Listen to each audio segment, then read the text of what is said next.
Sometimes the words we speak in jest become the promises that change our lives forever. In 1876 Colorado, a wealthy woman's playful challenge to a mountain man set in motion something neither of them expected. Charlotte Ellsworth laughed when she told Garrett Holt to build her a cabin if he wanted to marry her. She thought it was just banter, but Garrett heard something deeper in her voice. The next morning, he started cutting trees. What began as timber and stone became something far more precious, a home built with love. But would Charlotte really leave her comfortable life behind for a man she barely knew? Before we jump back in, tell us where you're tuning in from. And if this story touches you, make sure you're subscribed, because tomorrow I've saved something extra special for you. The morning mist hung low in the Colorado Valley, like a whispered prayer, clinging to the aspen trees that lined Garrett Holt's cabin. At 39, he had learned to read the language of wilderness, the way shadows fell across granite peaks, meant snow by evening. The silence between birdsongs warned of approaching storms, and the scent of pine sap promised another day of honest work. His calloused hands wrapped around the worn handle of his axe, smoothed by countless hours of use until it fit his grip like an old friend's handshake. Garrett's cabin sat nestled in a clearing he'd carved from the mountainside 15 years ago, after the war had taken what remained of his youth and left him seeking solitude among the towering pines. The structure was solid, built to last through Colorado's harsh winters, thick log walls chinked with clay and moss, a stone chimney that drew clean, and windows positioned to catch the first light of dawn. Inside, everything had its place. His rifles cleaned and oiled above the mantel, shelves lined with leather-bound books he'd carried west, and a table he'd hewn from a single oak that had taken 3 days to fell. The nearest town, Silverton, lay 8 miles down a winding mountain trail that tested both horse and rider. Garrett made the journey once a month for supplies, flour, salt, coffee, and ammunition, but he never lingered. Townspeople respected his privacy and his reputation. They knew he could track a wounded bear through fresh snow or find water in country that looked bone dry to most men. When they needed a guide for dangerous territory or help with predators threatening their livestock, they sought him out. Otherwise, they left him be.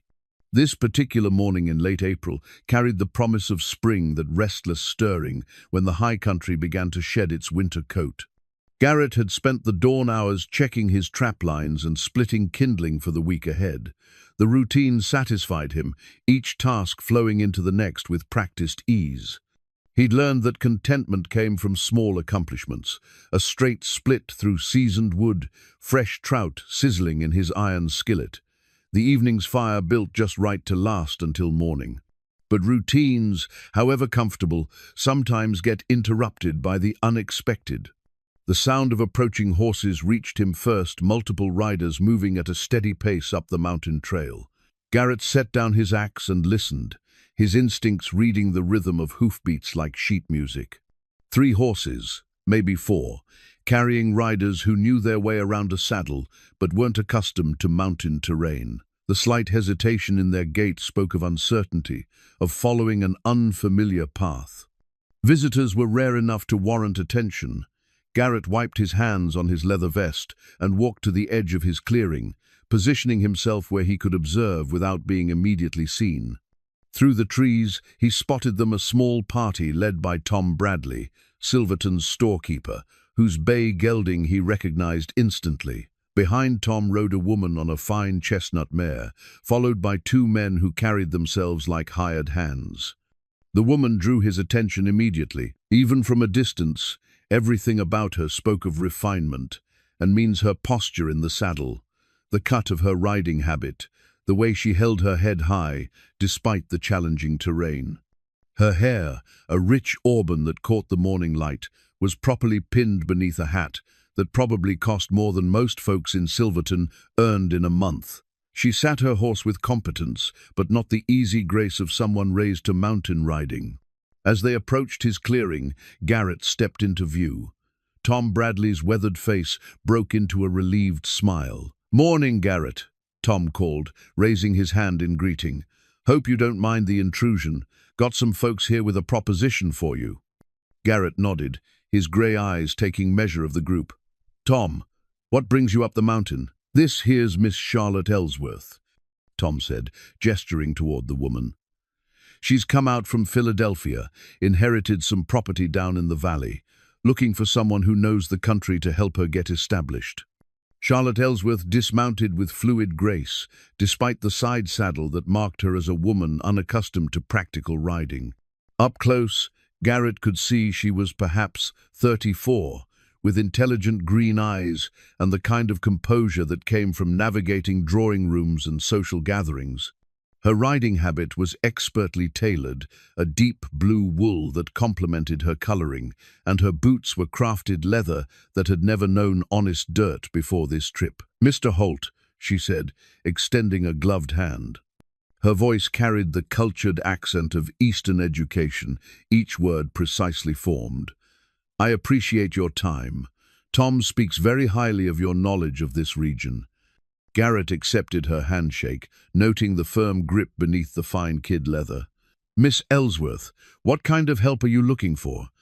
"I've inherited 200 acres in Willow Creek Valley," she explained, her eyes meeting his directly. "Good water rights and timber, according to the lawyers. I'd like someone to survey the land, help me understand what I'm working with, and advise on the best use of the property." "Willow Creek's good country," Garrett acknowledged. "About 12 miles southeast of here, plenty of water year-round, decent soil in the bottomland. What are you thinking of doing with it?" Charlotte's chin lifted slightly, a gesture that suggested she'd faced skepticism before. "I'm not entirely certain yet. Perhaps cattle or timber harvest. I understand there's money to be made in both if one knows what they're about." "Both take considerable capital to start," Garrett observed, his tone neutral. "And knowledge of local conditions. This isn't Philadelphia." "No, it certainly is not," Charlotte replied, and Garrett caught a flicker of something in her expression, perhaps uncertainty or maybe determination to prove herself. "Which is why I need someone who understands this country." Tom shifted in his saddle. "Miss Ellsworth's been asking around town for the best guide she could hire. Your name came up every time." "I don't usually take on extended work," Garrett said carefully. He studied Charlotte Ellsworth, taking in the obvious quality of her clothes, the way she held herself, the slight tension around her eyes that suggested this venture meant more to her than simple investment. "What's your experience with frontier life, Miss Ellsworth?" "Very little," she admitted with surprising honesty. "I grew up on my family's estate in Pennsylvania. We had gardens and horses, but nothing like this wilderness. My father believed women should understand business, so I'm not completely naive about ventures and investments, but I recognize I have much to learn about this particular environment." Her directness surprised him. Most Eastern folks who came west either pretended they knew more than they did or expected the country to bend to their expectations. Charlotte Ellsworth seemed to understand her limitations while maintaining her resolve. "Willow Creek Valley's isolated," Garrett said. "No close neighbors, rough trail access. You planning to live out there?" "Eventually, yes. I have circumstances back east that make a fresh start appealing." She didn't elaborate, and Garrett respected her privacy. Everyone who came west carried some story they'd rather leave behind. The work would take several weeks, he told her. "Survey the boundaries, assess the timber, check the water sources and grazing potential. I'd need to camp out there most of that time." "I understand. What would you charge for such work?" When Garrett named his fee, Charlotte didn't flinch, though it represented more than most men in Silverton earned in half a year. She reached into her riding jacket and withdrew a leather purse that spoke of considerable means. "Would half now and half upon completion be acceptable?" she asked. "Fair enough," Garrett agreed. "When do you want to start?" "Tomorrow, if possible. I'm eager to understand what I've inherited." Garrett nodded slowly. Something about this arrangement felt different from his usual guiding work, though he couldn't quite identify what. Perhaps it was Charlotte Ellsworth herself, the way she combined obvious refinement with what appeared to be genuine determination, or how she met challenges head-on rather than expecting them to disappear. "I'll meet you at Tom's store at sunup," he said. "Bring practical clothes and gear for rough country. We'll be riding trails that'll test both you and your horse." "I'll be ready," Charlotte assured him. As the group prepared to leave, Charlotte paused beside her horse, looking back at Garrett with an expression that mixed curiosity with something deeper. "Mr. Holt, may I ask what brought you to live so far from civilization?" The question was personal, but asked with such genuine interest that Garrett found himself answering honestly. Sometimes a man finds he prefers the company of mountains to the company of people. The wilderness doesn't lie or disappoint, it just is what it is. Charlotte studied his face for a moment, as if memorizing it. "I think I'm beginning to understand that sentiment." She mounted her horse with practiced efficiency, settled her skirts, and followed Tom and her hired men back down the mountain trail. Garrett watched until they disappeared into the trees, then returned to his woodpile. But his axe felt different in his hands now, and the rhythm of splitting kindling couldn't quite restore his earlier contentment. Charlotte Ellsworth had brought something into his ordered world, a question he couldn't name, a possibility he wasn't sure he wanted to consider. Tomorrow would begin what he assumed was simply another job, guiding another Eastern investor through Western realities. He had no way of knowing that by sunset tomorrow, his life would be pointed toward a future he'd never imagined, all because of 5 words spoken in laughter by a woman who didn't yet realize she meant them. Dawn came crisp and clear to Silverton, painting the mountain peaks in shades of rose and gold. Garrett arrived at Tom Bradley's general store just as the sun crested the eastern ridge, his pack horse loaded with surveying equipment and supplies for several days in the field. He'd spent the evening cleaning his instruments and checking his maps, treating this job like any other despite the restless night that suggested otherwise. Charlotte Ellsworth stood waiting beside her chestnut mare, transformed from yesterday's refined lady into something approaching a practical frontier woman. She wore a split riding skirt of sturdy brown wool, a white cotton blouse with the sleeves rolled to her elbows, and boots that looked broken in for actual work. Her auburn hair was braided and pinned securely beneath a wide-brimmed hat that would protect her from mountain sun. The change was striking. She looked capable and determined, though Garrett noticed she still carried herself with that unmistakable Eastern poise. "Good morning, Mr. Holt," she said, her voice carrying the morning's crispness. "I trust I'm properly equipped for today's work." Garrett nodded approvingly. "Much better. You'll be more comfortable and safer dressed for the country." He checked the cinch on her saddle and examined her gear with professional thoroughness. "We'll ride south toward Willow Creek, then follow the valley up to your property boundaries. It's rough country, but your horse looks sound." "Duchess has good mountain breeding," Charlotte said, stroking her mare's neck. "I chose her specifically for this terrain." They set out as Silverton began its daily stirring, shopkeepers sweeping their boardwalks, the blacksmith's forge already glowing red, children running errands before school. Charlotte rode beside Garrett with easy competence, adjusting naturally to her horse's gait on the mountain trail. Her earlier admission of limited frontier experience seemed modest.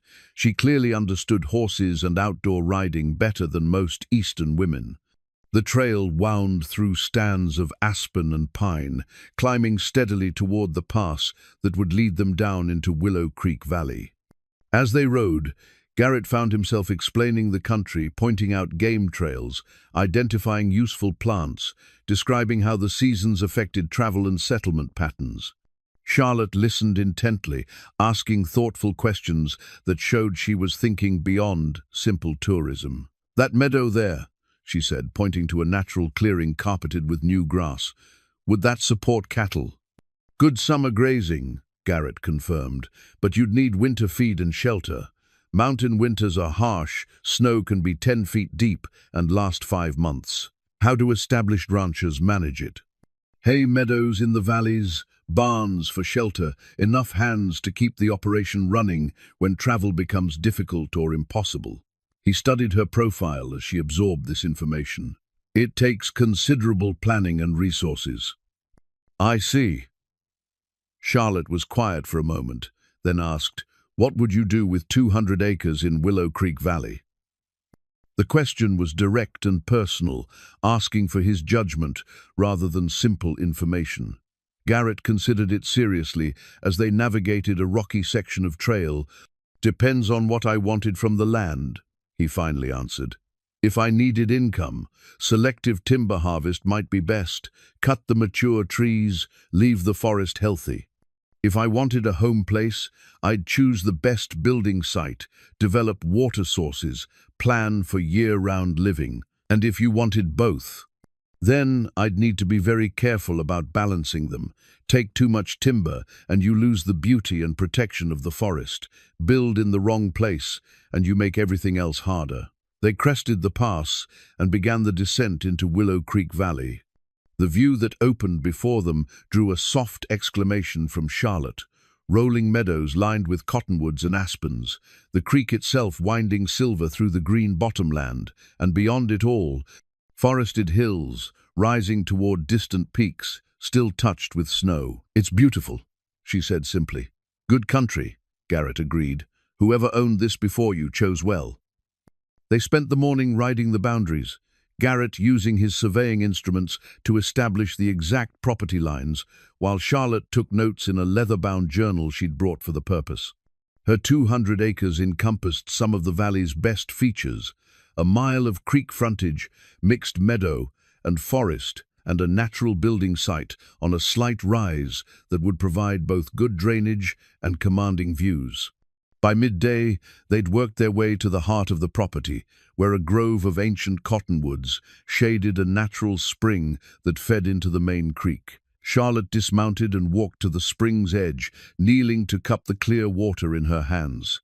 "This would make a perfect homestead site," she said, looking around at the natural protection of the trees and the open meadow beyond. Water, shelter from wind, level ground for building.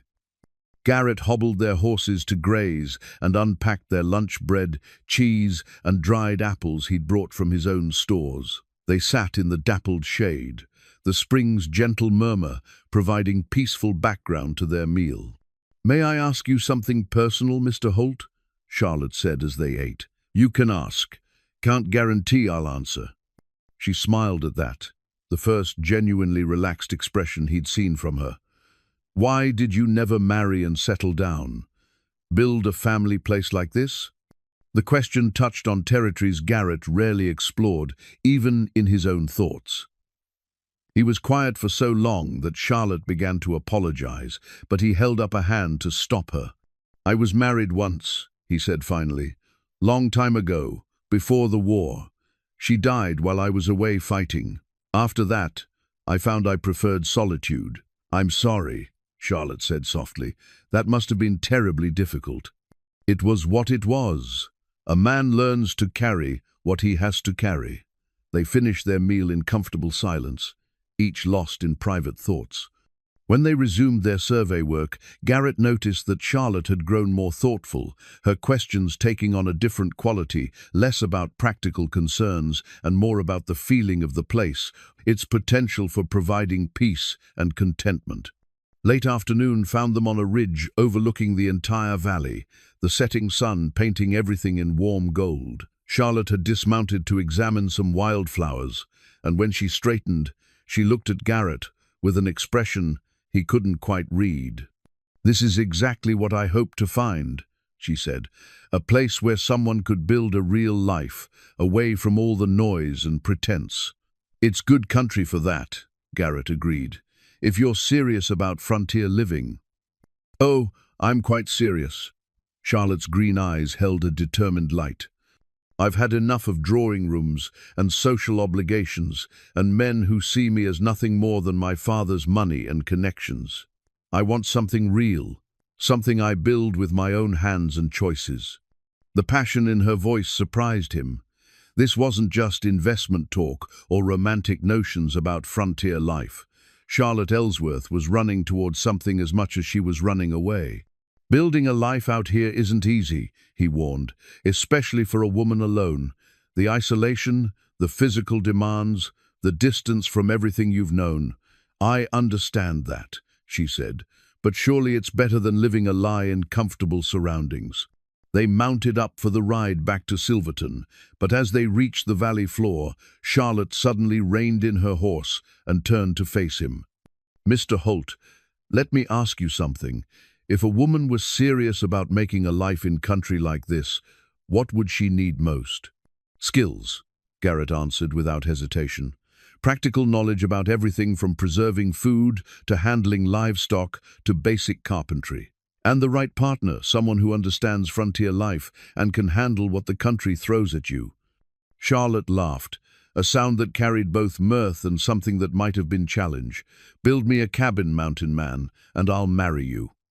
The words hung in the air between them like a struck bell, reverberating with implications neither had expected. Charlotte's eyes widened slightly, as if she'd surprised herself with the boldness of the statement. Garrett studied her face, looking for signs that she was joking, testing him, or simply making conversation. Instead, he saw something that looked very much like hope, mixed with fear, the expression of someone who just voiced a possibility they hadn't fully acknowledged even to themselves. "Miss Ellsworth," he said slowly, "are you making me an offer?" Charlotte's cheeks flushed, but she didn't look away. "I suppose I am, though I can't say I planned to. That's a serious proposition." "Yes, it is." Her voice steadied, taking on the same directness she'd shown when discussing business. "You need to understand, I'm not speaking lightly or romantically. I mean exactly what I said. Build me a cabin worthy of frontier life, and I'll marry you and make my life here." Garrett felt something shift inside him, like the moment when a key turns and a long-locked door swings open. This woman, this refined Eastern lady with her careful manners and expensive education, was offering him something he'd thought was lost forever. Not just marriage, but partnership. Not just companionship, but shared purpose.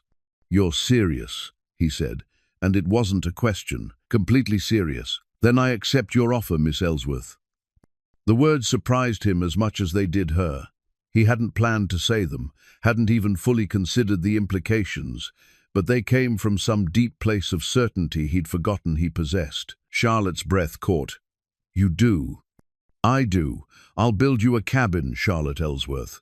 And when it's finished, if you still want to make your life in this valley, I'll marry you." They stared at each other across the space between their horses, both understanding that something fundamental had just changed.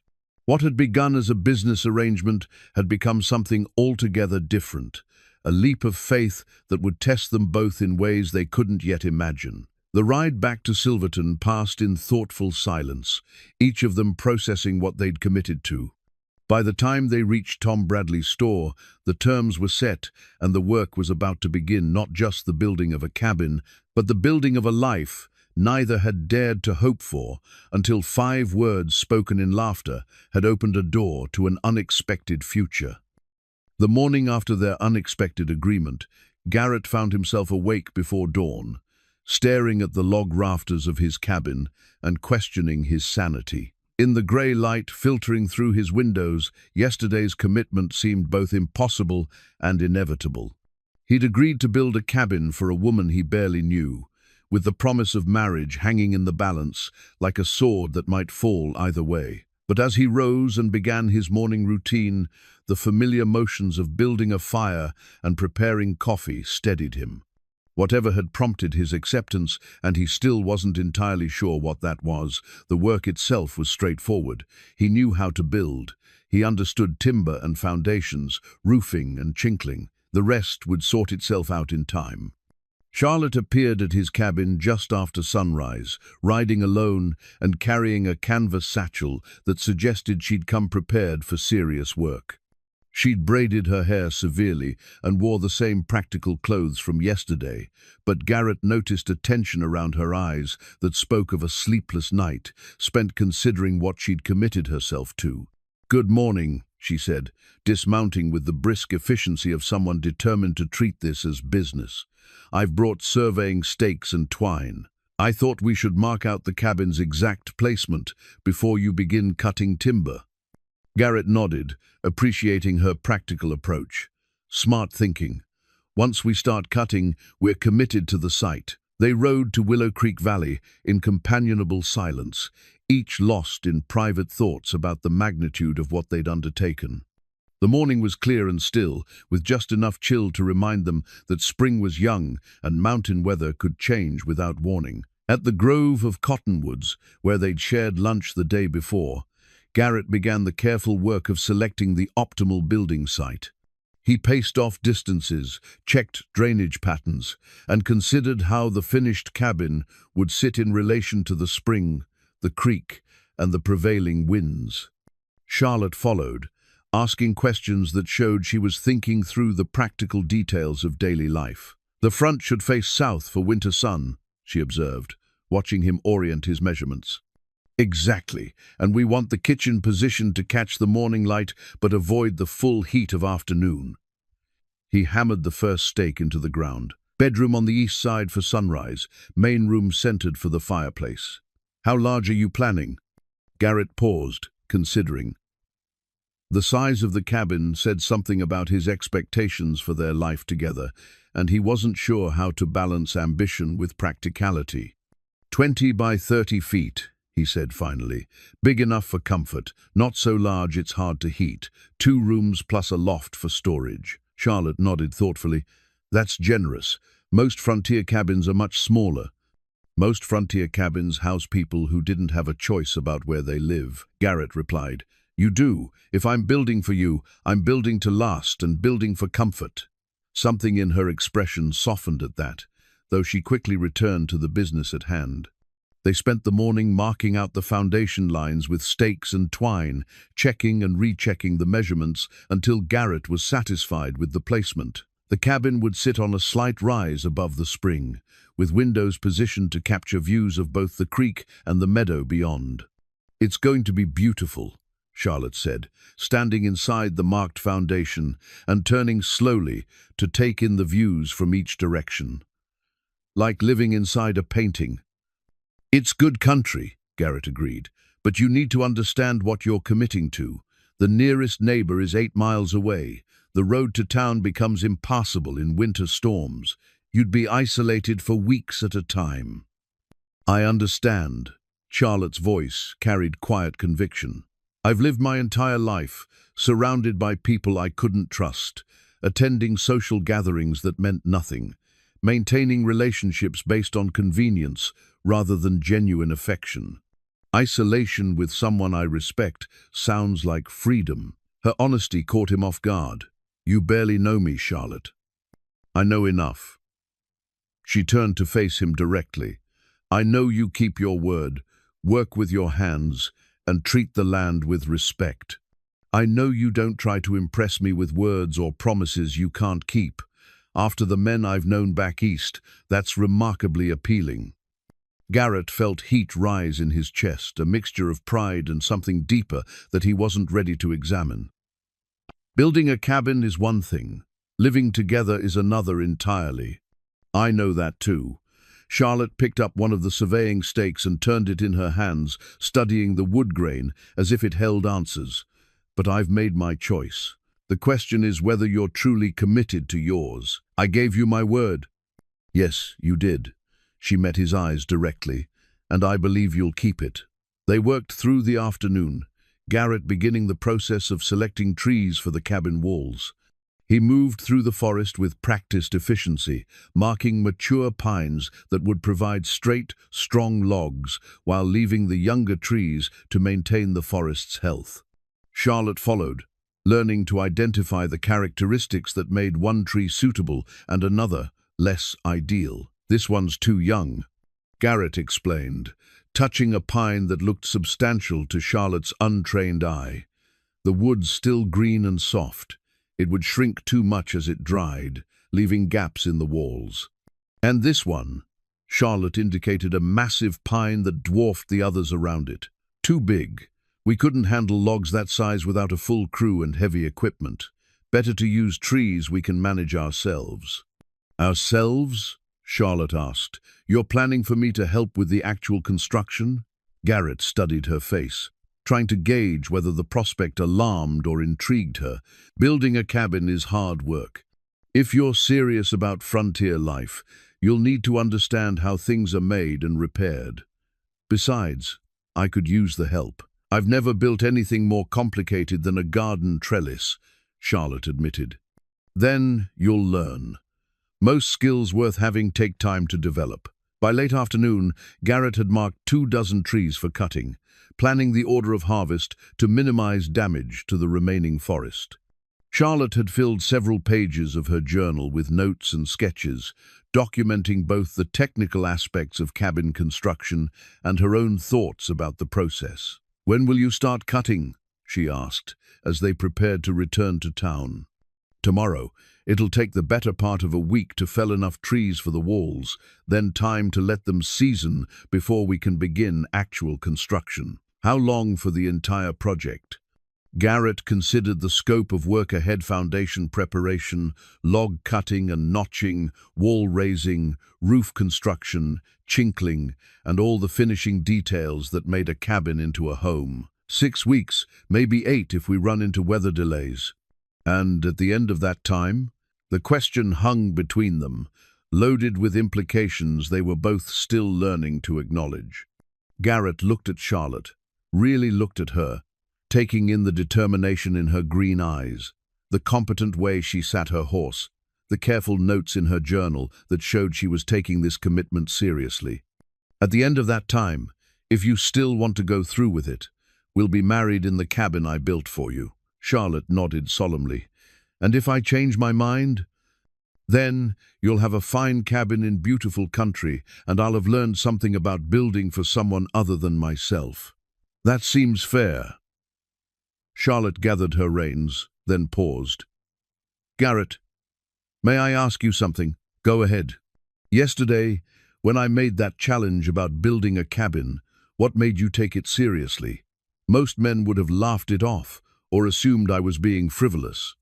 Garrett thought about her question as they rode toward town, the setting sun casting long shadows across the valley floor. How could he explain that her words had touched something in him he'd thought was dead?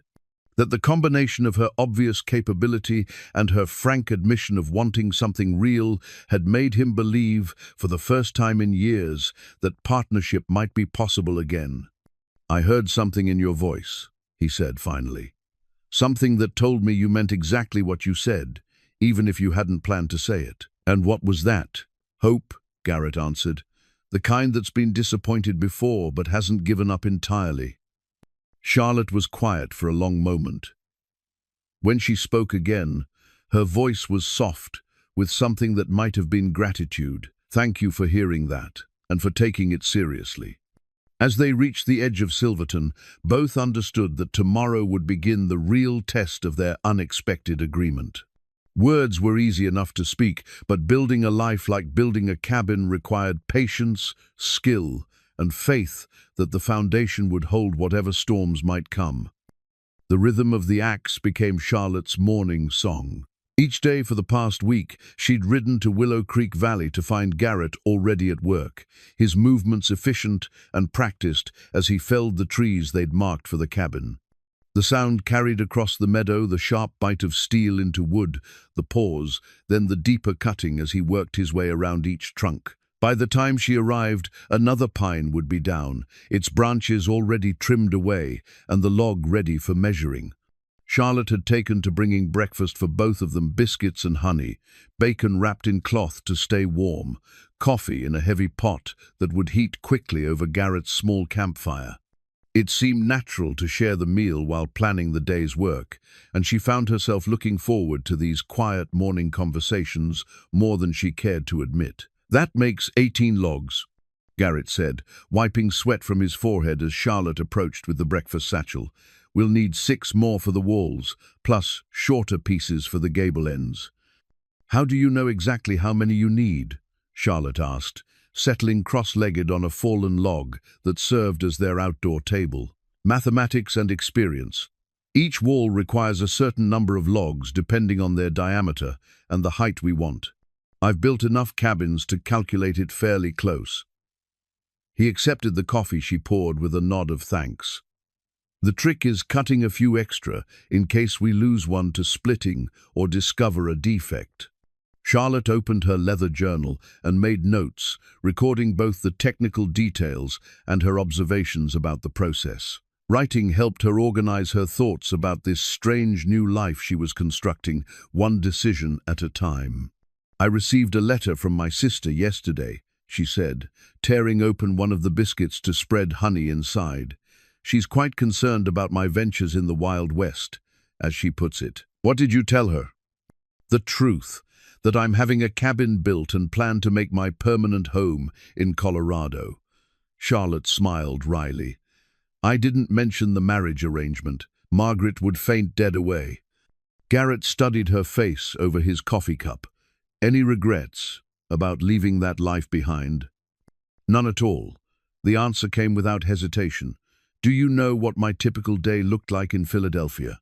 Morning calls on other ladies, discussing nothing of importance for an hour. Afternoon fittings for dresses I didn't need. Evening entertainments where men discussed business while women discussed the latest fashions. All of it performed according to rules I never helped make and saw no point in following. Sounds limiting. Suffocating is more accurate." Charlotte bit into her biscuit, chewing thoughtfully. "Here, I wake up wondering what I'll learn about building or frontier life. I look forward to seeing how much progress you've made, to understanding how logs become walls. Even making this breakfast feels more meaningful than anything I did back east." Garrett was quiet for a moment, considering her words. Building a life is different from visiting one. When winter comes and the snow's 10 feet deep, when supplies run low and the nearest doctor is 2 days' ride away, romantic notions about frontier simplicity can turn into serious hardship. "I understand that," Charlotte said firmly. "But hardship shared with someone I respect sounds better than comfort shared with people I can't trust." After breakfast, Charlotte helped Garrett drag the newly cut logs to the building site. The work was harder than anything she'd done in her sheltered life, but she found satisfaction in the ache of well-used muscles and the visible progress they made together. Each log positioned properly was a small victory, a tangible step toward the future they were building. "The key is getting them straight and level," Garrett explained as they rolled a particularly heavy log into position. "Any bow or twist in the foundation logs will affect every course above it." Charlotte learned to read the wood grain, to spot the natural curves that would make a log unsuitable for certain positions. She discovered that her hands, soft from years of genteel living, were developing calluses that she wore like badges of accomplishment. "This one's got a slight bow," she observed, running her palm along a log's length. "Good eye. We'll save that one for a place where the curve won't matter, maybe in the loft framing." By midweek, they'd accumulated enough logs to begin the foundation work. Garrett taught Charlotte to use the level and square, showing her how to ensure each corner was true and each course was properly aligned. The precision required surprised her. She'd imagined cabin building as rough frontier work, but Garrett approached it with the care of a craftsman. "Sloppy work in the foundation means problems everywhere else," he explained, adjusting a log until the level's bubble sat perfectly centered. "Better to take time getting it right than spend years living with the consequences." "Is that a philosophy that applies beyond carpentry?" Charlotte asked. Garrett met her eyes across the log they were positioning. "I'd say it applies to most things worth doing."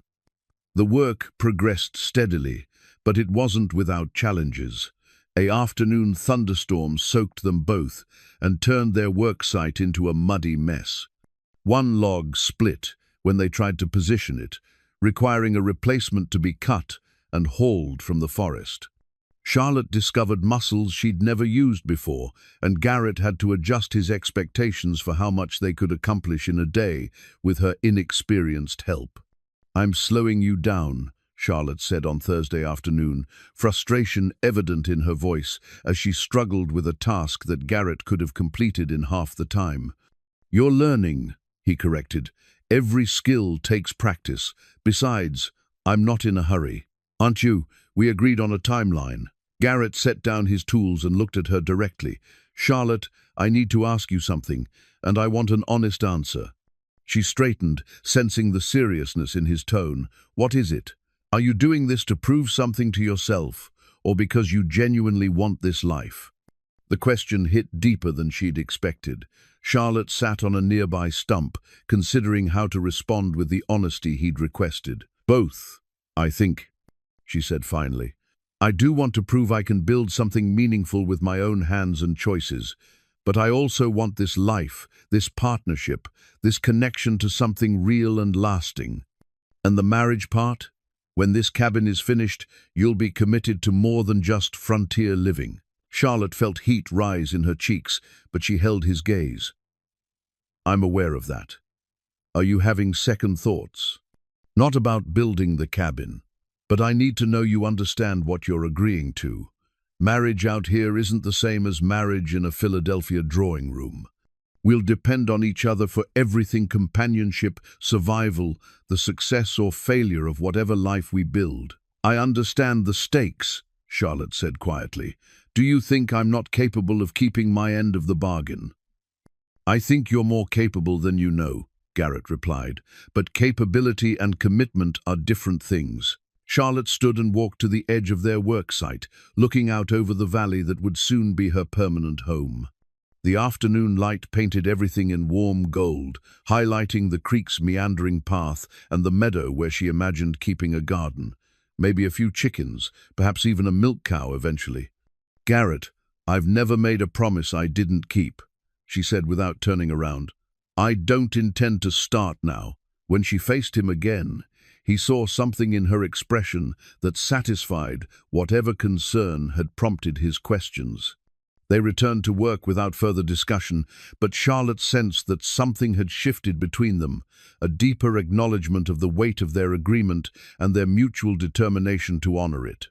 That evening, as they cleaned their tools and prepared to return to town, Charlotte made an observation that surprised them both. You know, I think I'm beginning to understand why you chose this life in the mountains. How so? The honesty of it. The wood either fits or it doesn't. The foundation is either level or it isn't. There's no pretense, no hidden meanings to decipher. Everything is exactly what it appears to be. Garrett nodded slowly.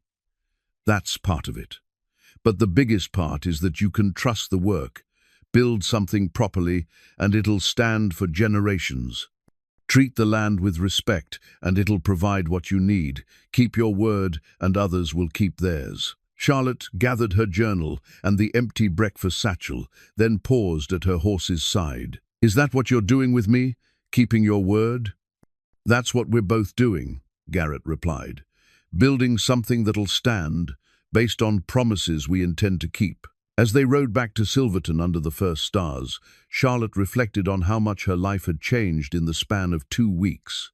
The woman who'd ridden up to Garrett's cabin looking for a guide barely resembled the woman who now looked forward to each day's work on their shared project. Her hands were rough, her clothes bore honest stains, and her expectations had shifted from comfort to accomplishment.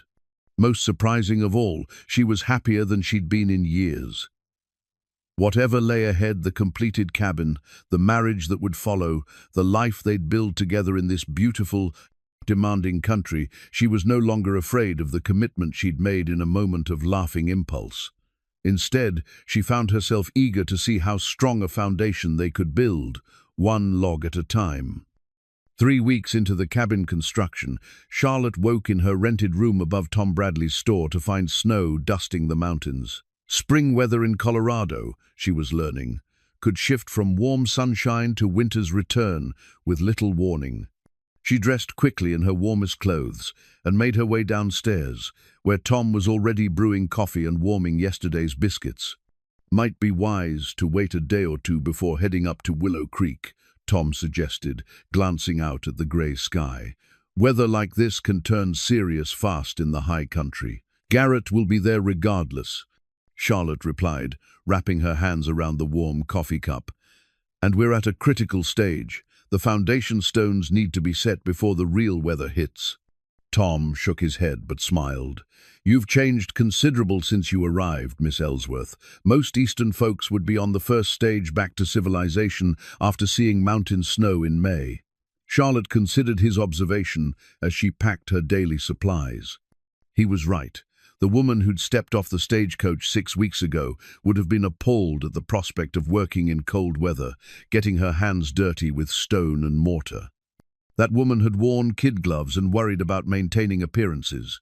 This woman checked the edge on her work knife and bundled extra food in case the weather delayed their return to town. The ride to Willow Creek Valley took longer than usual, the trail slick with early morning frost, and the horses picking their way carefully through patches of snow that would melt by afternoon.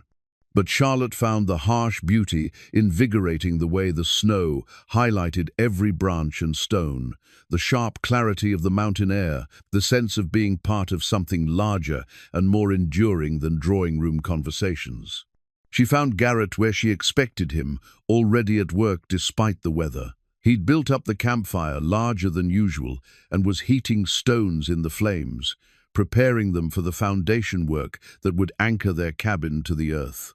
The sight of him completely focused on the task, unbothered by the cold, moving with the quiet efficiency she'd come to admire, made something warm settle in her chest. "Morning," he called, not pausing in his work. "Thought you might decide to wait out the weather in town." "Did you?" Charlotte dismounted and hobbled her horse near the fire's warmth.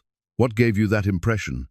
Garrett straightened and looked at her, really looked, taking in her practical clothes, her lack of complaint about the conditions, the way she immediately began unpacking the breakfast she'd brought, despite the weather. "Nothing recent," he admitted. "I suppose I'm still adjusting my expectations." Charlotte poured coffee for both of them, adding a generous dollop of honey to combat the morning's chill. "What expectations are those? That you might remember you have other choices. Comfortable rooms, regular meals, social gatherings.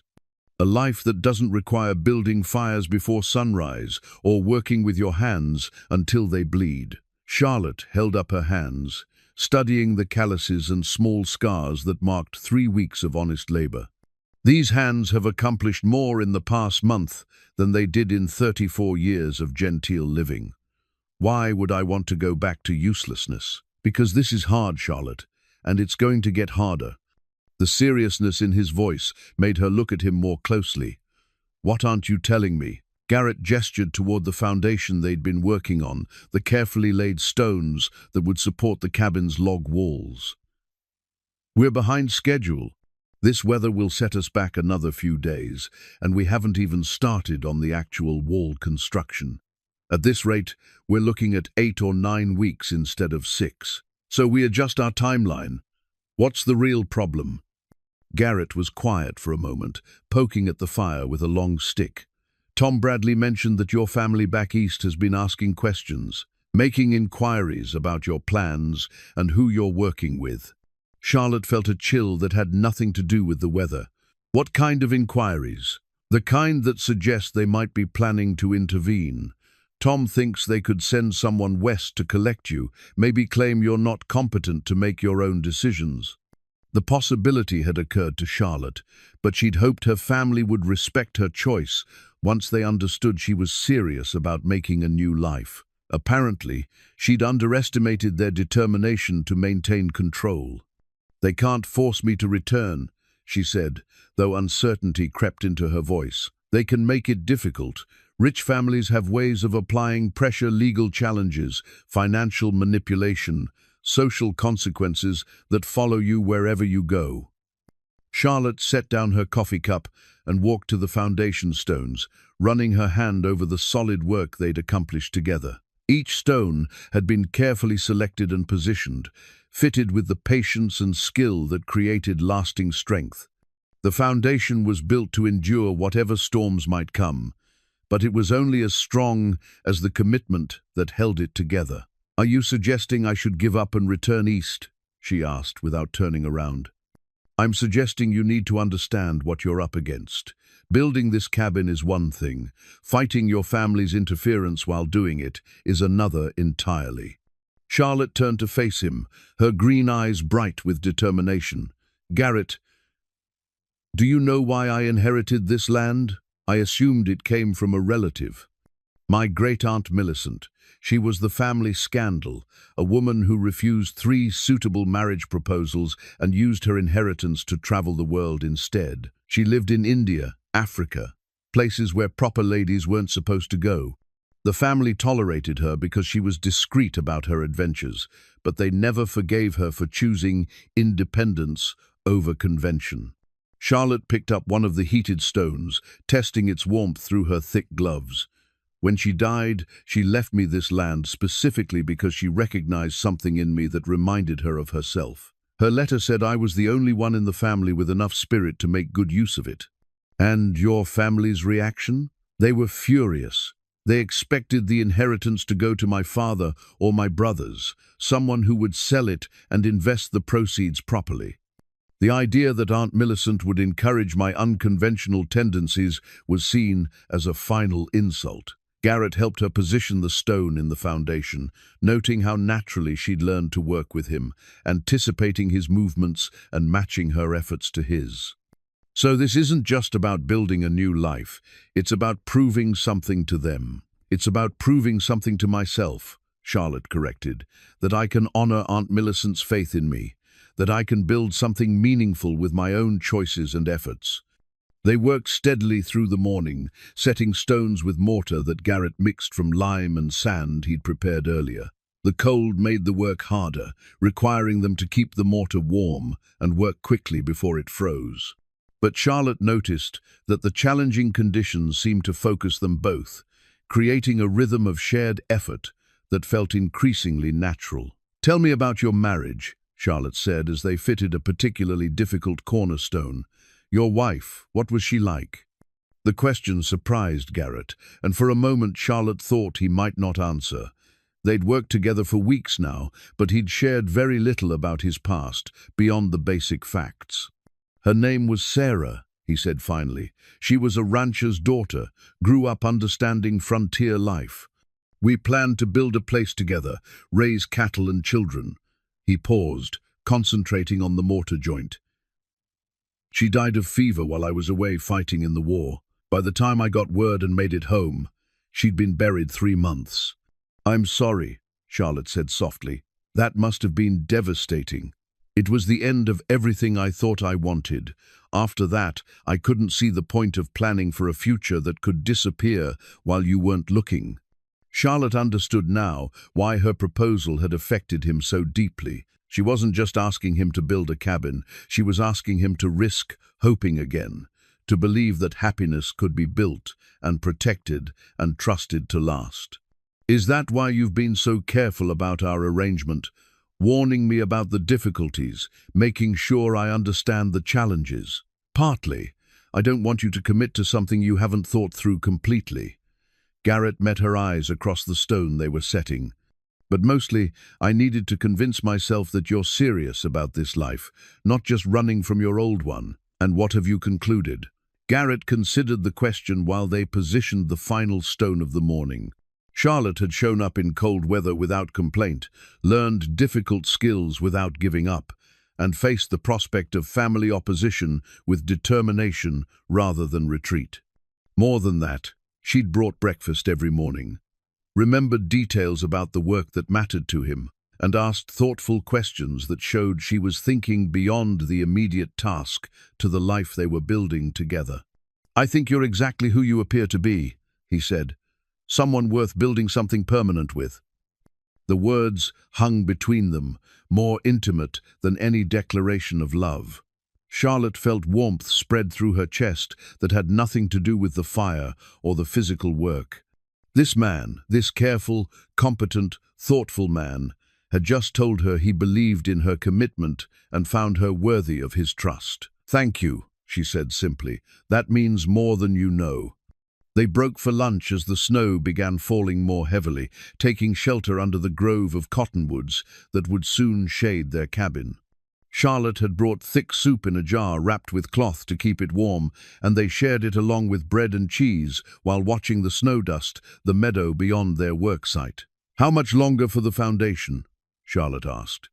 2 more days if the weather cooperates, then we can start raising the walls. Garrett studied the sky, reading signs she was still learning to interpret. This should clear by tomorrow, but we'll get more snow before we're done. That's mountain weather in spring. Will it delay us significantly? Some, but not as much as I originally thought. He smiled slightly.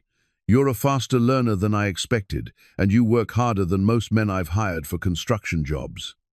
Charlotte felt pride warm her chest. High praise from someone who doesn't give compliments lightly. I don't say things I don't mean. They spent the afternoon working despite the snow, both understanding that every day of progress brought them closer to the moment when their arrangement would become a permanent commitment. By evening, when they cleaned their tools and prepared to return to town, the foundation was nearly complete, a solid base of carefully fitted stones that would support whatever they chose to build upon it. As they rode back through the falling snow, Charlotte reflected on how much had changed since that first day when she'd challenged Garrett to build her a cabin. What had begun as an impulsive dare had become something deeper, a shared project that was teaching them both what they were capable of when they worked toward a common goal. The external challenges remained her family's potential interference, the demanding work ahead, the uncertainties of building a life in isolated country. But Charlotte found herself less concerned about those obstacles than she'd expected. The foundation they'd laid wasn't just stone and mortar, it was trust, respect, and the growing certainty that they could face whatever difficulties arose as long as they faced them together. The transformation happened gradually, so subtly that Charlotte didn't notice it until she caught her reflection in Tom Bradley's store window one morning in late May. The woman looking back at her bore little resemblance to the refined Eastern lady who'd arrived in Silverton 7 weeks ago. Her skin had been bronzed by mountain sun, her hands were permanently stained with honest work, and her auburn hair, braided for practicality rather than fashion, showed streaks of gold from long days outdoors. More striking than the physical changes was something in her expression, a confidence and contentment that had been missing from her carefully composed Philadelphia demeanor. This woman looked capable of meeting whatever challenges arose, secure in her own competence and choices. "Lord have mercy," Tom Bradley said, emerging from his store to see what had caught her attention. "If your family could see you now, they'd have apoplexy."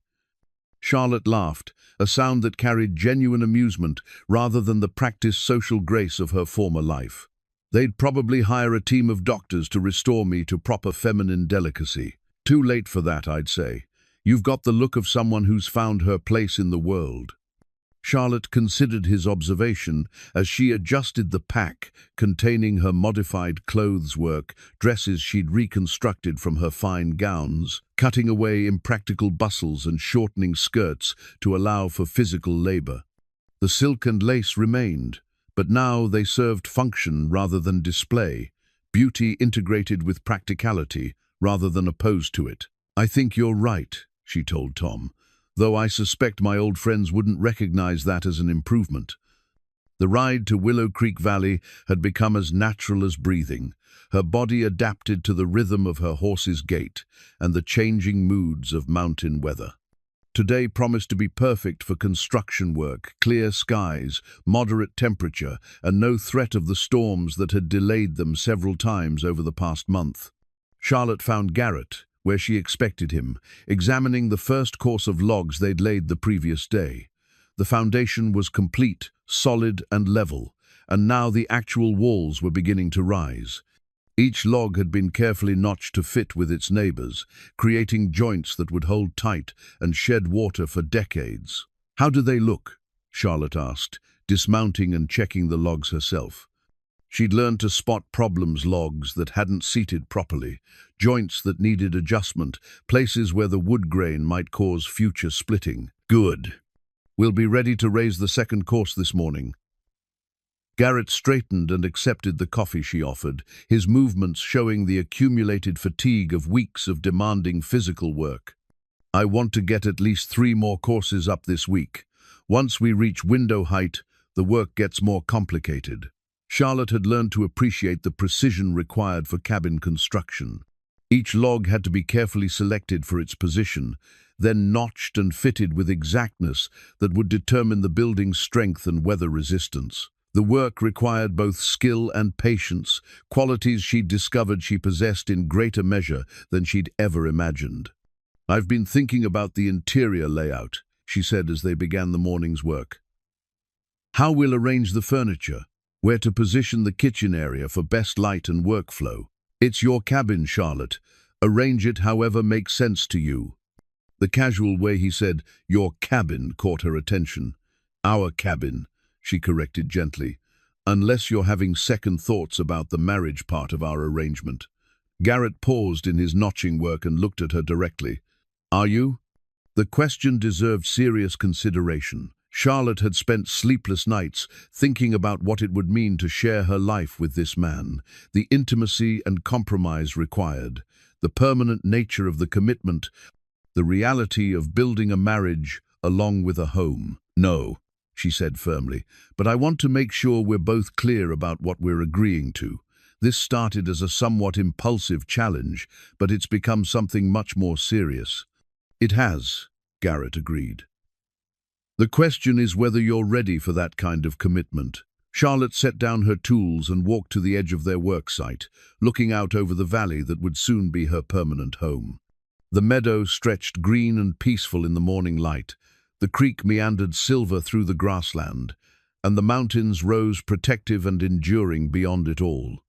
It was beautiful, but more than that, it felt right, like a place where she could build something meaningful and lasting. "Garrett, may I tell you something that might sound strange?" "Go ahead." "I've never felt more like myself than I do working beside you on this cabin. Not the self I was taught to be in Philadelphia, but the self I always suspected I could become if I had the chance." She turned to face him. "Does that make sense?" "Perfect sense. Building something with your own hands changes how you see yourself. It's more than that, though.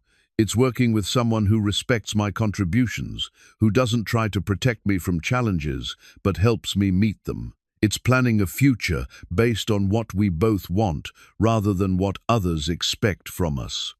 Garrett joined her at the valley's edge, his expression thoughtful. "Charlotte, I need to tell you something. When Sarah died, I thought I'd never want to risk caring about someone again. Losing her nearly destroyed me, and I decided that solitude was safer than hoping for happiness that might not last. What changed your mind? You did. Watching you learn and grow stronger, seeing how you approach challenges, the way you've thrown yourself into this work without reservation, it's made me remember that some things are worth the risk." Charlotte felt her breath catch.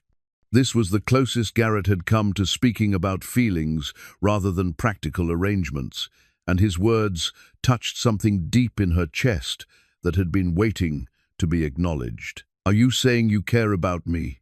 she asked softly. "I'm saying I more than care about you. I'm saying that building this cabin with you has become the most important thing I've done in 15 years. The admission hung between them, more intimate than any physical touch. Charlotte reached out and took his hand, noting how their calluses had formed in similar patterns from shared work, how his fingers fit naturally between hers. "Then let's finish what we started," she said. "Not just the cabin, but everything it represents." They returned to work with renewed purpose, each log positioned with care that went beyond craftsmanship to become an act of faith in their shared future. The morning passed quickly, their movements synchronized by weeks of working together, conversation flowing naturally between technical details and personal observations. "My sister wrote again," Charlotte mentioned as they fitted a particularly challenging log. "She's threatening to visit, supposedly to see how I'm managing, but really to convince me to return east. Are you worried about that?" "About her visit? No. About her reaction when she sees how much I've changed?" Charlotte laughed. "She'll probably faint. Margaret has always believed that a lady's hands should never show evidence of honest work. And what will you tell her about our arrangement?" Charlotte considered the question while they adjusted the log's position. "The truth. That I've found someone worth building a life with, in a place where I can be who I was meant to be. She'll try to talk you out of it. She'll try, but she won't succeed. Charlotte met his eyes across their work. Garrett, I want you to understand something. What we're building here, this cabin, this partnership, this life, it's not a consolation prize or a romantic escape from reality. It's exactly what I choose, not because it's easy, but because it's real. By afternoon, they'd raised 3 more courses of logs, bringing the walls to chest height. The cabin was beginning to take recognizable shape, no longer just a foundation, but the beginning of an actual dwelling. Charlotte could envision the finished space windows framing views of the valley, a fireplace warming winter evenings, a kitchen where she'd prepare meals from their own garden and livestock. "It's really going to happen, isn't it?" she said as they cleaned their tools for the day. "The cabin? Absolutely. We're making good progress despite the weather delays. Not just the cabin, all of it. The marriage, the life we're planning, the future we're building together." Garrett studied her face, reading the mixture of excitement and nervousness in her expression. "Are you ready for that?" "I'm ready for the challenge," Charlotte replied. "I'm ready for the work and the isolation and the demands of frontier life. What I'm not sure about is whether I'm ready to be as happy as I think I'm going to be." The honesty of her admission surprised them both. Charlotte had grown accustomed to speaking frankly with Garrett, but this touched on feelings she'd barely acknowledged to herself. "Explain that," Garrett said gently. "I've never been truly happy before. Content, sometimes, satisfied with small accomplishments, but never this sense of rightness about my choices and my future. It's almost frightening to want something this much, to believe it might actually work out the way I hope." Garrett understood her fear. He'd felt something similar as the cabin walls rose, and their relationship deepened the vulnerability of hoping for happiness after years of protecting himself from disappointment. "We can't guarantee it'll work out exactly as we hope," he said, "but we can promise to keep building it together, whatever challenges come." Charlotte nodded, accepting both the uncertainty and the commitment his words implied. As they mounted their horses for the ride back to town, she felt the settling satisfaction of another day's progress toward the future they were creating together. The cabin was rising log by log, and with it, her confidence that she'd found not just a new life, but the right life, one built on honesty, respect, and the growing certainty that some promises were worth keeping regardless of the cost. Charlotte discovered the photograph by accident on a morning when mountain storms had made travel to Willow Creek Valley impossible. Garrett had invited her to his cabin to wait out the weather, and while he stepped outside to tend to the horses, she'd been examining his bookshelf, an impressive collection of literature and technical manuals that revealed depths to his education she hadn't fully appreciated. When she pulled out a volume of Emerson's essays, a small object fluttered to the floor. Charlotte bent to retrieve it, expecting perhaps a pressed flower or bookmark, but instead found herself holding a faded daguerreotype in a silver frame. The image showed a young woman with dark hair and gentle eyes, sitting beside a man Charlotte barely recognized as a younger, unmarked version of Garrett. They were formally posed, but unmistakably happy, the woman's hand resting on the man's shoulder in a gesture of comfortable intimacy.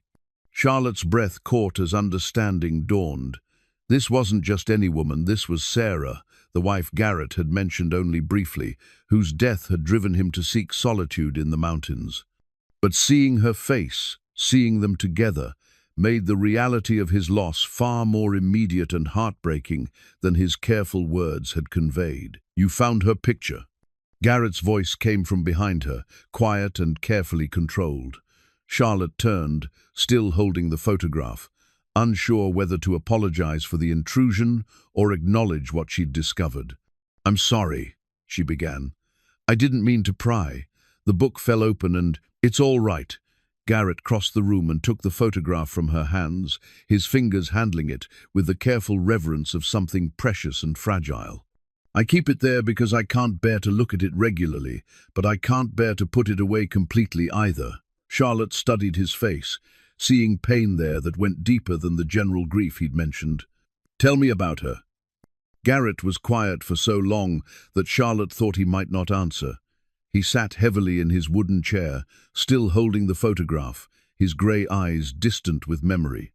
"Sarah was everything I thought I wanted in a wife," he said finally. "Kind, capable, understanding of frontier life. She could milk a cow, preserve vegetables for winter, shoot straight enough to protect herself when I was away. But more than that, she had this way of making everything feel possible, like whatever challenges we faced, we could handle them together." Charlotte settled into the chair across from him, sensing that this conversation would reshape everything she thought she understood about their arrangement. "We met at a barn raising," Garrett continued. "I was working for her father that summer, helping expand his ranch. Sarah brought dinner to the work crew, and while the other men were joking and showing off, she started asking me serious questions about the work, how we chose the timber, why we framed the structure a particular way.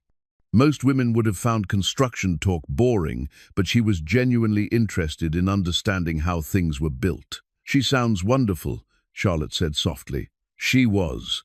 We courted for 6 months, married the following spring. Spent our first year living in a cabin I built on her father's land, while we saved money to start our own place." Garrett's voice grew distant. "We had plans, so many plans. A larger ranch, children, maybe even a sawmill if the timber rights worked out. Sarah had it all mapped out in this little notebook she kept." Charlotte felt something cold settle in her stomach. What happened to her? Typhoid fever. It swept through the county while I was away with the Colorado volunteers, fighting in New Mexico. By the time word reached me and I could get home, she'd been dead 3 months.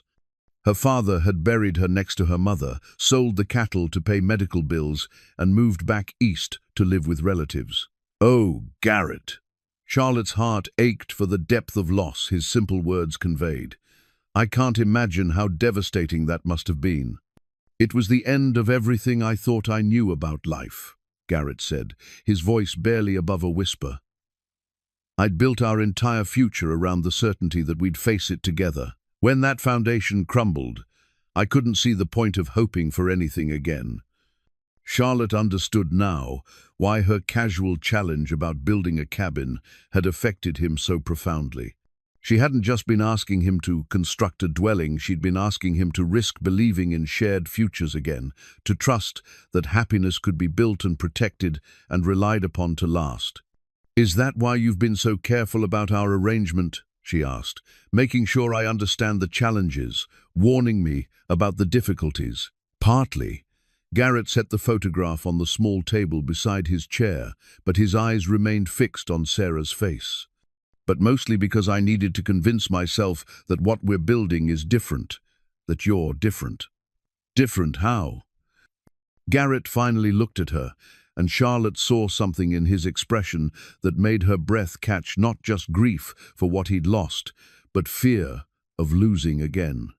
"Sarah needed me," he said, "depended on me for protection, guidance, decisions about our future. She was capable in her own right, but she looked to me to lead and provide. With you," he paused, searching for words. "With you, I get the sense that you'd be fine with or without me, that you're choosing this life not because you need a husband to make it possible, but because you want a partner to share it with." Charlotte felt the weight of his observation settle over her. He was right, of course. Her inheritance, her independence, her determination to prove herself capable of frontier life, all of it meant that she was approaching marriage from a position of choice rather than necessity. "Does that concern you?" she asked. "It terrifies me," Garrett admitted, "because it means if you change your mind, if you decide this life isn't what you want after all, you have the means and independence to leave." Sarah couldn't have survived alone on the frontier. She needed the partnership for practical reasons as much as emotional ones. "You don't." Charlotte absorbed this revelation, understanding finally why Garrett had seemed to hold something back, even as their partnership deepened. He wasn't just worried about her commitment to frontier life, he was worried about her commitment to him, specifically. about whether a woman with other options would choose to stay when the novelty wore off and the real challenges began. "Garrett," she said carefully, "do you want me to need you?" The question hung between them, cutting to the heart of what kind of marriage they were building. Garrett was quiet for a long time, staring out the window at the storm that raged beyond the cabin walls. "I want to matter to you," he said finally. "I want our partnership to mean something beyond convenience or temporary escape from your old life. I want—" He stopped, struggling with words that came hard to a man accustomed to emotional self-sufficiency. "You want to know that I'm not just playing at frontier life until something better comes along," Charlotte finished gently. "Something like that." Charlotte rose from her chair and walked to the window, watching the rain streak down the glass while she considered how to respond. The truth was more complicated than simple reassurance. She did have other options. Her inheritance provided financial independence, her family would welcome her return despite their disappointment, and her education gave her possibilities most frontier women couldn't imagine. But that was exactly why her choice mattered. "Garrett," she said, turning back to face him, "may I tell you why I really came west? I thought you wanted a fresh start. Escape from social expectations. That's part of it. But the whole truth is that I was engaged to be married when I received news of my inheritance." Garrett's expression shifted, surprise replacing the careful control he'd maintained throughout their conversation. His name was Harrison Whitmore, old Philadelphia family, excellent social connections, everything my parents could have wanted in a son-in-law. The engagement was announced, the wedding planned, the future mapped out according to everyone's expectations except mine. Charlotte returned to her chair, meeting Garrett's eyes directly. Harrison was perfectly pleasant and thoroughly boring. He saw me as an ornament to his political ambitions, a hostess for his social obligations, a mother for his heirs. When I tried to discuss books or express opinions about anything beyond household management, he'd pat my hand and change the subject to something more appropriate for feminine concern. "What changed your mind about the marriage?" "Nothing dramatic. Just the gradual realization that I was agreeing to spend my life pretending to be someone I wasn't, with a man who had no interest in discovering who I actually was." Charlotte's voice grew stronger. "When Aunt Millicent's inheritance gave me an alternative, I broke the engagement and came west. My family was horrified. Harrison was publicly humiliated, and the entire Philadelphia social circle spent months dissecting my shocking behavior." Garrett absorbed this information, understanding now why Charlotte's commitment to their arrangement carried such weight. She hadn't just chosen frontier life, she'd rejected a secure, socially acceptable future to build something uncertain but authentic. "So when you challenged me to build you a cabin," he said slowly, "you weren't just testing my skills as a carpenter. I was testing whether you saw me as a person worth building something with, or just another woman who needed to be provided for and protected from reality." Charlotte smiled. "When you took my challenge seriously, when you started cutting trees the next morning that told me everything I needed to know about what kind of partnership you were offering." The storm outside had begun to subside, but inside the cabin, something fundamental had shifted between them. Garrett looked at the photograph of Sarah one more time, then carefully placed it face down on the table. "I loved her," he said quietly. "I'll always love her. But what we had was built for a different time in my life, when I thought I knew what the future held. And now? Now I'm learning that there are different kinds of love, built for different kinds of people. What you and I are building, it's not what Sarah and I had. It's something new entirely." Charlotte felt tears prick her eyes at the honesty of his words. "Are you ready for something new?" Garrett met her gaze, and she saw in his grey eyes the same mixture of hope and determination that had driven her to risk everything on a single impulsive challenge. "I'm ready to finish what we started," he said. "All of it." The photograph remained face down on the table as they talked through the afternoon, planning not just the completion of their cabin, but the beginning of their life together. The storm cleared by evening, leaving the mountain air clean and bright with promise, and Charlotte understood that they had weathered more than weather. They had faced the ghosts of the past and chosen to build their future on honest ground. The wooden key felt warm in Garrett's palm as he carved the final details, small notches and smoothed edges that would make it fit perfectly in the lock he'd crafted for their cabin door. 7 weeks of work had led to this moment, when every board was fitted, every joint secured, and every detail completed to his exacting standards. The cabin stood solid and beautiful in Willow Creek Valley, ready to become the home they'd promised to build together. But as Garrett sat on the completed front porch, adding finishing touches to the key by lantern light, he couldn't shake the feeling that the real test was just beginning. The cabin was done, that much was certain. Whether Charlotte would actually go through with their marriage, however, remained an open question that grew more pressing with each passing hour. "Almost finished?" Charlotte's voice came from behind him, soft in the mountain evening.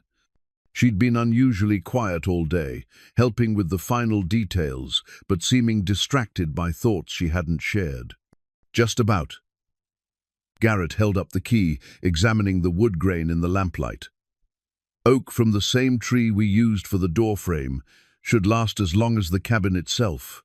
Charlotte settled beside him on the porch step, close enough that he could smell the pine scent that had become permanently woven into her hair after weeks of construction work. She studied the key with the careful attention she'd learned to give all their craftsmanship. "It's beautiful," she said, "like everything else you've built here." "We've built," Garrett corrected. "This cabin exists because of your work as much as mine. Does it?" Charlotte's voice carried an uncertainty that made him look at her more closely. "Sometimes I feel like I've been playing at frontier life, helping with a project that was really yours all along." The doubt in her words surprised him. Over the past weeks, he'd watched her transform from a refined Eastern lady into someone genuinely capable of mountain living. Her contributions to the cabin construction had been substantial and skilled, her adaptation to frontier conditions remarkable. Where was this uncertainty coming from? "Charlotte, what's troubling you?" She was quiet for a moment, staring out at the valley that stretched beyond their porch. The moon was nearly full, painting the meadow in silver light and casting deep shadows beneath the cottonwoods. "My family will be here tomorrow," she said finally. The words hit Garrett like a physical blow. "Tomorrow? How do you know?" "Tom Bradley received a telegram this afternoon. My father, my brother James, and my former fiancé Harrison are on the evening stage to Silverton. They'll arrive tomorrow morning."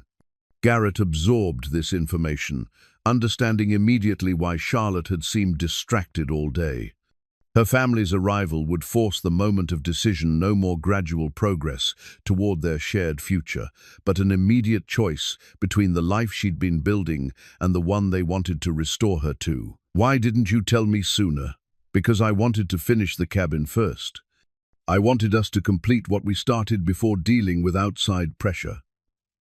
Charlotte's hands twisted in her lap, betraying nervousness she was trying to keep from her voice. "And because I needed time to think about what I'm going to tell them. About the cabin, or about our marriage. About everything. About why I've chosen this life. Why I'm not coming home. Why I'm going to marry a man they've never met and live in a place they'll consider the edge of civilization." Garrett studied her profile in the moonlight, reading uncertainty in her expression that he hadn't seen since those first days when she'd been learning to navigate frontier challenges. The confident, capable woman who'd worked beside him for weeks seemed to have been replaced by someone struggling with doubts about choices that had seemed settled. "Are you having second thoughts?" he asked quietly. "Not about the life we've built here," Charlotte said quickly. "Not about the cabin or the valley or even about you, but about whether I have the strength to face them down, to stand firm when they bring all their arguments and pressure to bear." "What kind of pressure?" Charlotte stood and walked to the porch railing, gripping the smooth wood they'd installed just days before. "You have to understand what I'm up against. My father controls my inheritance from my mother's side. Money I won't receive until I'm 35, unless I marry with his approval.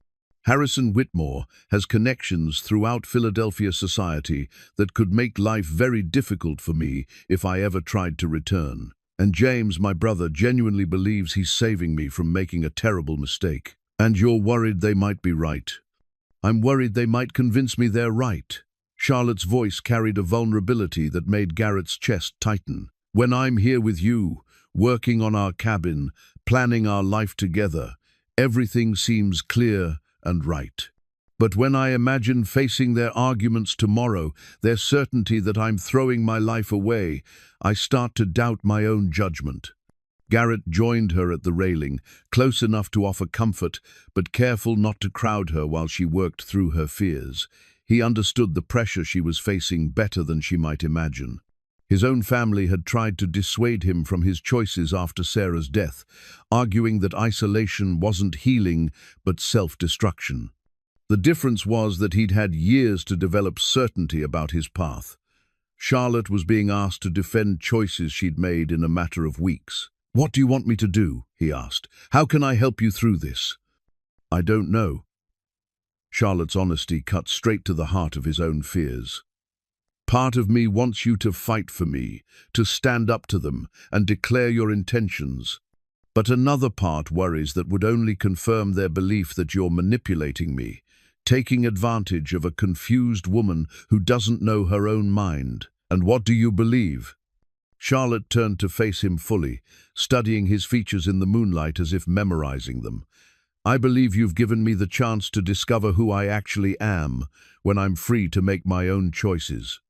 I believe what we've built together, this cabin, this partnership, this understanding between us, is the most real thing I've ever experienced. But I also know that when my father starts listing everything I'm giving up, when Harrison explains how my reputation will be ruined if I go through with this marriage, when James shows me letters from friends who think I've lost my mind, it's going to be hard to hold on to that certainty." Garrett was quiet for a long moment, considering not just her words, but the deeper fear beneath them.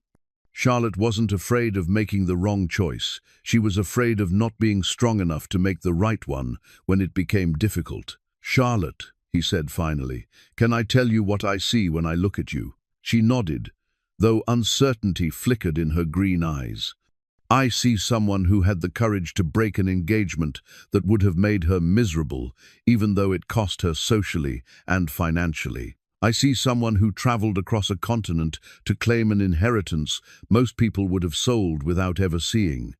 I see someone who learned to build with her hands, to work in all weather, to find satisfaction in honest labor that would have horrified her former social circle." Garrett paused, watching her face in the moonlight. "Most of all, I see someone who kept her word when it would have been easy to retreat. You promised that if I built you a cabin, you'd marry me. Well, I built the cabin. The question isn't whether you have the strength to honor that promise. You've already proven you do. The question is whether you trust yourself enough to defend the choice you've made." Charlotte absorbed his words, feeling some of the tension ease from her shoulders. "You make it sound simple." "It is simple. Not easy, but simple. Tomorrow, your family will present you with arguments for returning to a life you've already rejected. You don't have to convince them you're right, you just have to remember why you left in the first place. And if they refuse to accept my decision, then you'll deal with the consequences, the same way you dealt with the consequences of breaking your engagement." Garrett's voice grew firmer. "Charlotte, you're not the same woman who came west 2 months ago. You've proven to yourself that you can build something meaningful, that you can adapt to challenges, that you can find happiness in a life you create rather than one you inherit. Don't let them convince you to forget who you've become." Charlotte felt tears prick her eyes, not from sadness, but from relief at hearing someone articulate the strength she'd been afraid to claim for herself. What if they're right about some things? What if I am giving up opportunities, security, connections that I'll regret losing? Then you'll face those regrets honestly, just like you've faced every other challenge. "But Charlotte," Garrett turned to face her fully, his grey eyes serious in the lamplight. "In all the weeks we've worked together, building this cabin and planning our life, Have you once expressed regret about the choices that brought you here? She considered the question carefully, reviewing the moments of doubt and difficulty she'd experienced over the past 2 months. Even when the work had been hardest, when her muscles ached and her hands bled, when storms delayed their progress and she'd struggled to master new skills even then, she'd felt more alive and purposeful than she ever had in Philadelphia drawing rooms. "No," she said quietly, "not once." "Then trust that. Trust what you've learned about yourself, what you've built with your own hands, what you've chosen when you were free to choose anything." They stood together in comfortable silence, looking out over the valley that would soon be their permanent home. The cabin behind them was solid and beautiful, every detail crafted with care and intention. Tomorrow would bring the test of whether their partnership was equally solid, equally built to withstand whatever pressures might come. "Garrett," Charlotte said softly, "will you do something for me? Anything. Will you let me face them alone, at least at first? I need to prove to myself that I can defend our choices without hiding behind your support." The request surprised him, though he understood the reasoning behind it.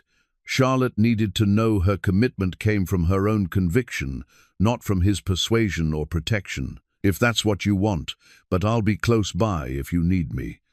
"Thank you." Charlotte reached out and took his hand, intertwining their fingers in a gesture that had become natural over weeks of shared work.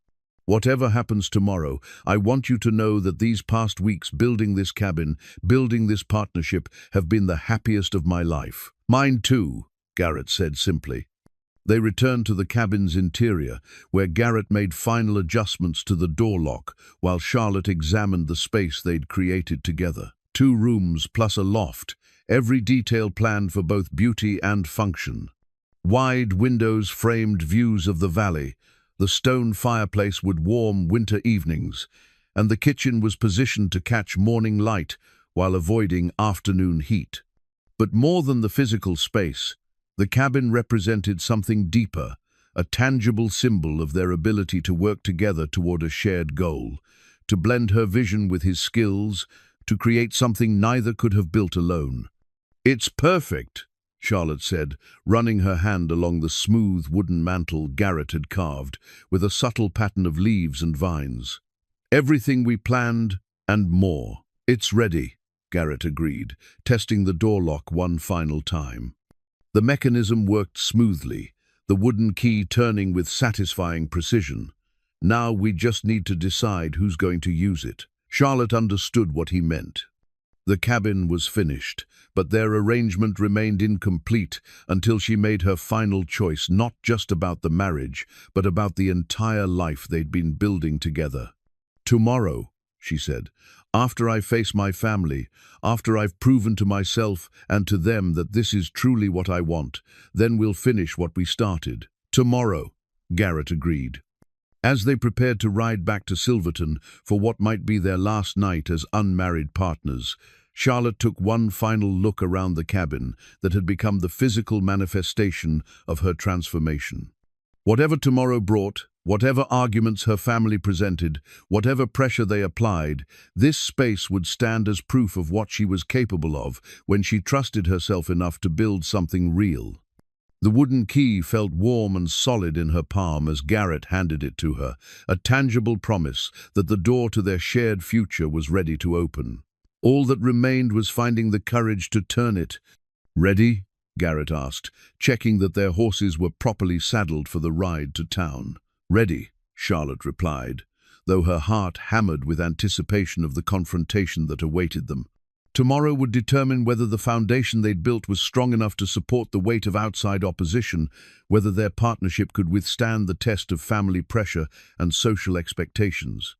As they rode through the moonlit valley toward whatever challenges dawn would bring, Charlotte clutched the wooden key and reminded herself of everything she'd learned about her own strength over the past 2 months. Tomorrow, she would need every bit of that strength and perhaps discover she was even stronger than she knew. Charlotte stood at the window of her room above Tom Bradley's store, watching the morning stage pull into Silverton with a cloud of dust and the creak of leather springs. Even from this distance, She could identify the three men who stepped down onto the wooden sidewalk, her father's tall, imposing figure, her brother James's familiar, confident stride, and Harrison Whitmore's perfectly groomed appearance that looked absurdly formal against the frontier town's rough edges. She drew a steadying breath and touched the simple gold band on her finger, her grandmother's wedding ring, which she'd decided to wear as a symbol of the choice she was about to defend. The weight of it felt both comforting and significant, a tangible connection to family history that had nothing to do with social expectations or financial obligations. The knock on her door came sooner than expected, sharp and authoritative, in a way that reminded her immediately of childhood summons to account for some perceived misbehavior. Charlotte. Her father's voice carried the kind of controlled displeasure that had intimidated her throughout her youth. "We need to talk." She opened the door to find all three men crowded into the narrow hallway, their fine Eastern clothes and serious expressions creating an imposing presence that seemed to fill the small space. Her father, Richard Ellsworth, looked older than she remembered, his hair grayer and his face lined with what might have been worry or disapproval. James appeared uncomfortable in his travel clothes, clearly eager to complete whatever mission had brought them west. Harrison, however, looked exactly as she remembered, handsome, confident, and utterly certain of his right to manage her decisions. Father, James, Harrison. Charlotte stepped back to admit them to her small room, noting how their presence immediately made the space feel cramped and civilized in a way that reminded her why she'd left Philadelphia in the first place. "My dear Charlotte," Harrison said, moving forward as if to embrace her, then stopping when he noticed the changes in her appearance. "Good heavens, what has this place done to you?" Charlotte knew what he saw: skin bronzed by mountain sun, hands calloused from honest work, hair simply braided rather than elaborately arranged. She wore her best remaining dress, but even that had been modified for practical frontier living. "It's made me strong," she replied calmly, "and happy. I trust your journey was pleasant." "Pleasant?" Her father's voice rose slightly. "Charlotte, do you have any idea what you've put this family through? The scandal, the worry, the complete disruption of carefully laid plans." "I imagine you've been inconvenienced," Charlotte acknowledged, "but surely my happiness matters more than social convenience." "Your happiness?" James spoke for the first time, his tone mixing genuine concern with exasperation. "Charlotte, you've been living in primitive conditions, doing manual labor, associating with people completely beneath your station. How can you call this happiness?" Charlotte moved to the window, looking out at the mountains that had become home over the past 2 months. From here, she could see the trail that led to Willow Creek Valley, where their completed cabin waited like a promise of the future she'd chosen. "Because I wake up every morning eager to see what I'll accomplish that day," she said simply. "Because I've learned skills I never imagined possessing, created something beautiful with my own hands, found partnership with someone who respects my capabilities rather than my inheritance." "This mountain man," Harrison said, his tone making the words sound distasteful. "Tom Bradley told us about your arrangement with him. Charlotte, surely you can't be serious about marrying some frontier laborer." The dismissive way he spoke about Garrett ignited something fierce in Charlotte's chest. "His name is Garrett Holt, and he's more of a gentleman than anyone I knew in Philadelphia. He's educated, skilled, honest, and capable of building a life based on mutual respect rather than social convenience." "Social convenience?" Her father's face reddened. "Charlotte, I've spent years positioning this family for advancement, creating opportunities that most people would kill for. Your engagement to Harrison represented the culmination of careful planning." "Your planning?" Charlotte interrupted, turning from the window to face them directly. "Not mine. I never agreed to marry Harrison for the advancement of family interests." "You accepted my proposal," Harrison protested. "Your father gave his consent. The arrangements were made with your full knowledge and agreement." "I accepted because I thought it was expected of me, because I'd been taught that my preferences were less important than family obligations. But I've learned differently." James stepped forward, his expression mixing frustration with what might have been genuine affection. Charlotte, I understand the appeal of adventure, of proving yourself capable of frontier life. But this is temporary madness. You can't seriously intend to throw away everything you've been given for the sake of some romantic notion about wilderness living. It's not romantic, Charlotte said firmly. It's practical. I've spent 2 months learning exactly what frontier life requires, and I've discovered I'm capable of meeting those requirements. More than capable, I'm good at it. Good at what? Harrison's voice carried incredulity. Manual labor, primitive living conditions? Charlotte, you were educated to move in the finest society, to manage a household of distinction, to raise children who would contribute to civilization's advancement. I was educated to think for myself, Charlotte corrected. And my thinking has led me to choose a life based on honest work and genuine partnership, rather than social performance and financial calculation. Her father moved closer, his expression becoming more serious. Charlotte, let me explain what you're actually giving up. Your inheritance from your mother's estate that will be forfeited if you marry without my consent. Harrison's connections could open doors for any children you might have. The social standing you're abandoning took generations to build and can't be recovered once lost. Charlotte had expected these arguments, but hearing them stated so bluntly still created a moment of uncertainty. The financial security, the social advantages, the carefully constructed future they'd planned for her, all of it was real, and giving it up was a bigger risk than she'd sometimes allowed herself to acknowledge. "And what am I gaining in return?" she asked, though the question was as much for herself as for them. "What can you possibly gain?" Harrison spread his hands as if the answer were obvious. A life of hardship, isolation, and declining prospects. Charlotte, be reasonable. This man you think you love, what can he offer you compared to what you're giving up? Charlotte closed her eyes for a moment, thinking of the cabin they'd completed together, the satisfaction of work well done, the quiet companionship of shared goals and mutual respect. How could she explain the value of waking up each morning excited about the day ahead? Of partnership based on genuine compatibility rather than social convenience? "He offers me the chance to be myself," she said finally, "to use my mind and hands for meaningful work, to build something lasting with someone who values my contributions rather than my connections. And when the novelty wears off," her father pressed, "when the hardships mount and you're facing frontier winters, isolation, the dangers of life without proper medical care or social support, then I'll face them with a partner who's proven he can handle whatever challenges arise," Charlotte replied, "and I'll face them as someone who's proven the same thing to herself."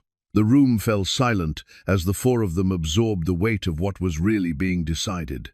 This wasn't just about choosing between two men or two lifestyles. It was about choosing between two fundamentally different approaches to what made life meaningful. "Charlotte," Harrison said, his voice becoming gentler, "I understand this has been an adventure for you, but adventures end. Real life requires stability, security, social connections that can sustain you through difficulties.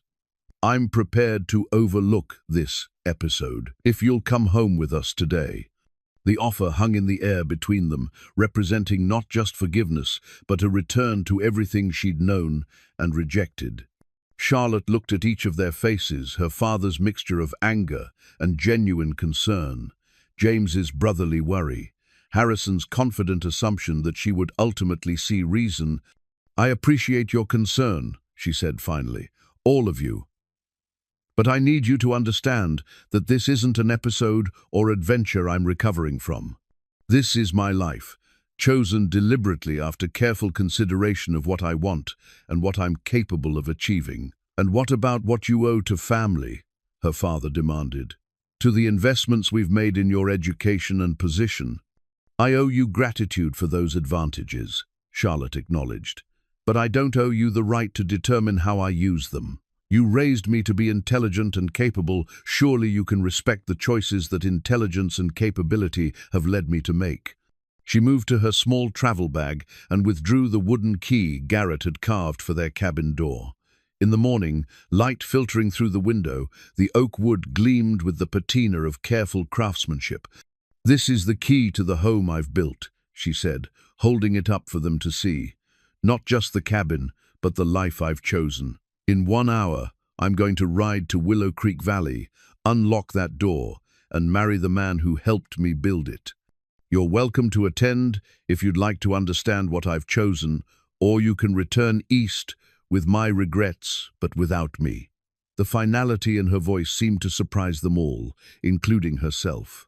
But as she spoke the words, Charlotte felt a settling certainty that this was exactly what she intended to do, not because it was easy or comfortable, but because it was right.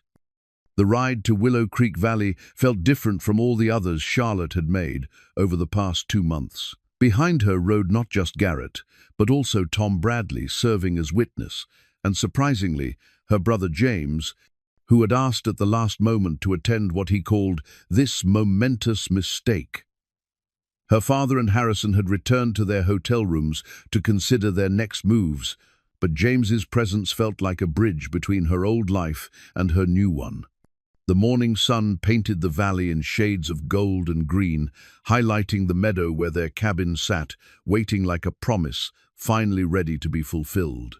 Charlotte felt her breath catch as they crested the final rise and saw the completed structure, solid log walls, a stone chimney sending up a thin curl of smoke, windows that caught and reflected the mountain light.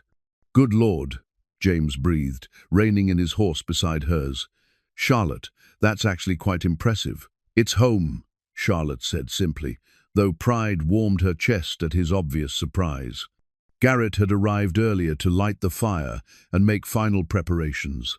He stood waiting on the front porch, dressed in his best clothes, but still unmistakably himself, competent, quiet, solid, as the mountains that surrounded them.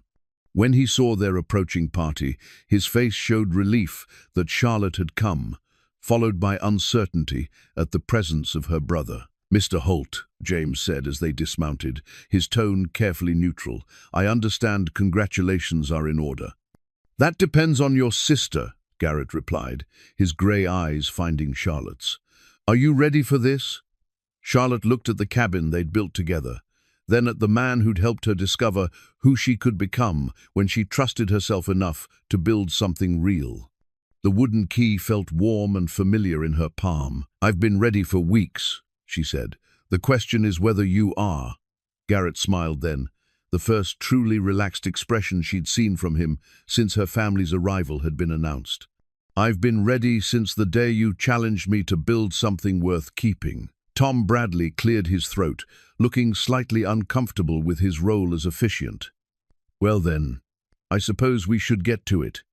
Though I have to say, this is the first wedding I've performed in front of a cabin the couple built themselves." They gathered on the front porch, Charlotte and Garrett facing each other, while Tom opened the small prayer book he'd brought from town. James stood to one side, his expression mixing resignation with what might have been growing respect for what his sister had accomplished. "Before we begin," Charlotte said, "I'd like to say something." Tom nodded, and Charlotte turned to face her brother directly. "James, I know you think I'm making a terrible mistake. I know you came here hoping to talk me out of this marriage, this life, these choices that seem so foreign to everything we were raised to value." "I did," James admitted.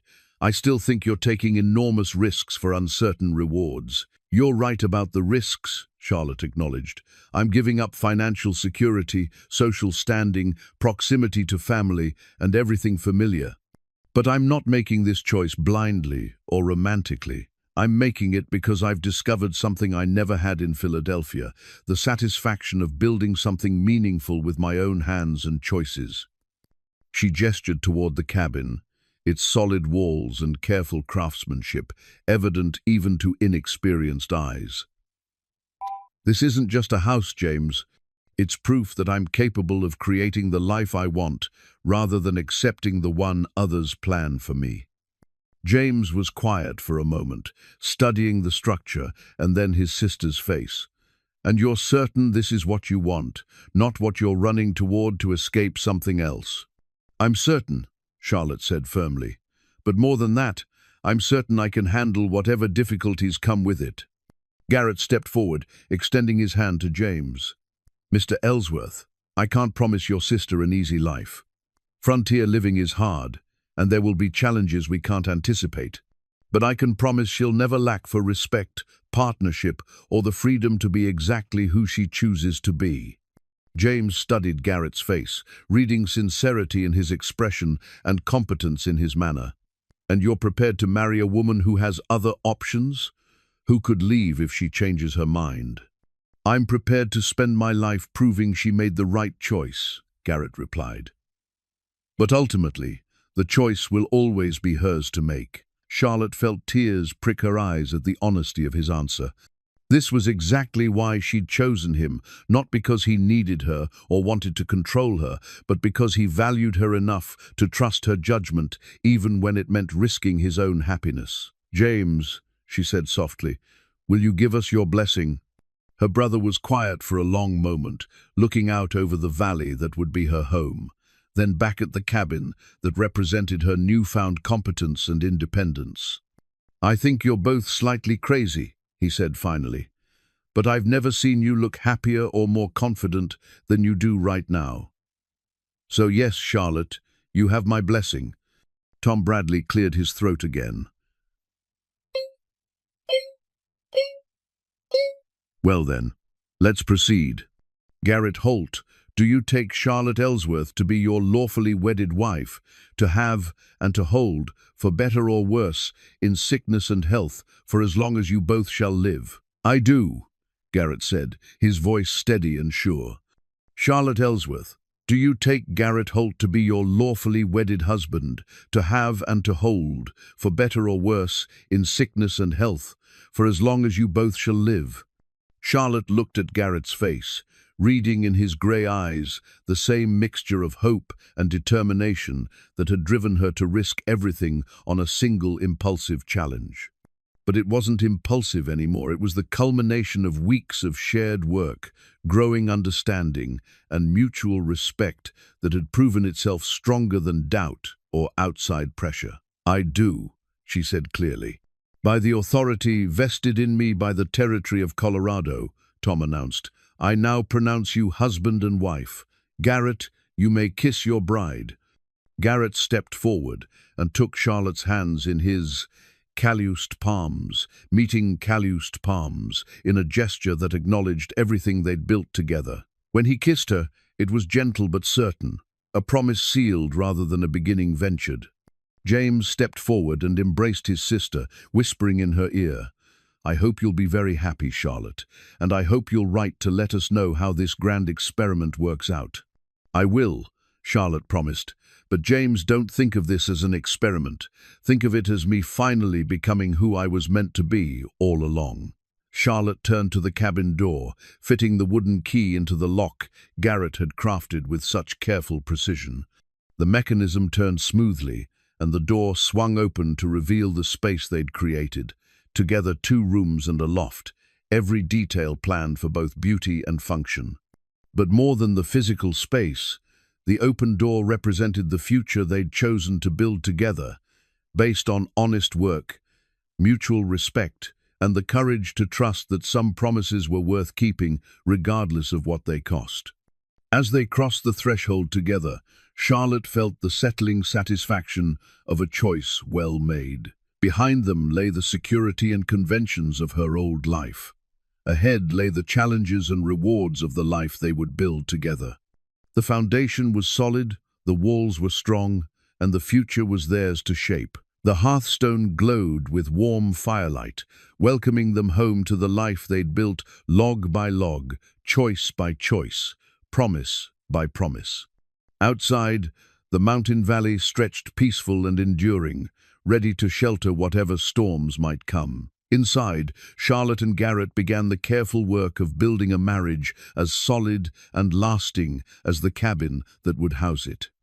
3 years later, Charlotte stood on the same front porch, where she'd spoken her wedding vows, watching the morning sun paint frost patterns on the meadow grass. October, in the high country, carried the promise of winter, but also the satisfaction of another successful harvest season.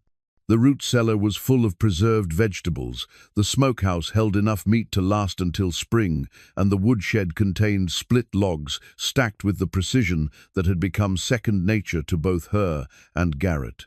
The sound of approaching horses drew her attention to the valley trail, where a familiar figure rode toward their cabin. James made this journey twice a year now, ostensibly to check on his sister's welfare, but really because he'd grown to appreciate the peace and beauty of their mountain home. His visits had become something Charlotte looked forward to, a bridge between the life she'd left and the life she'd built. "Morning, Charlotte," James called as he dismounted near the porch. "How are you feeling?" Charlotte smiled and placed a protective hand on the gentle curve of her belly, where their first child was due to arrive before spring. "Strong, ready, excited to see what kind of person Garrett and I create together." James tied his horse to the rail Garrett had installed for visitors and climbed the porch steps, noting as he always did the quality of the construction and the obvious care that went into maintaining their home. "And Garrett? How's he handling the prospect of fatherhood?" "Like he handles everything with quiet competence and thorough preparation." Charlotte gestured toward the cabin's interior, where new furniture testified to Garrett's meticulous planning.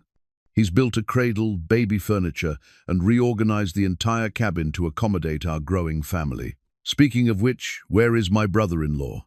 "Down at the creek, checking the water levels before winter freeze. He'll be back soon."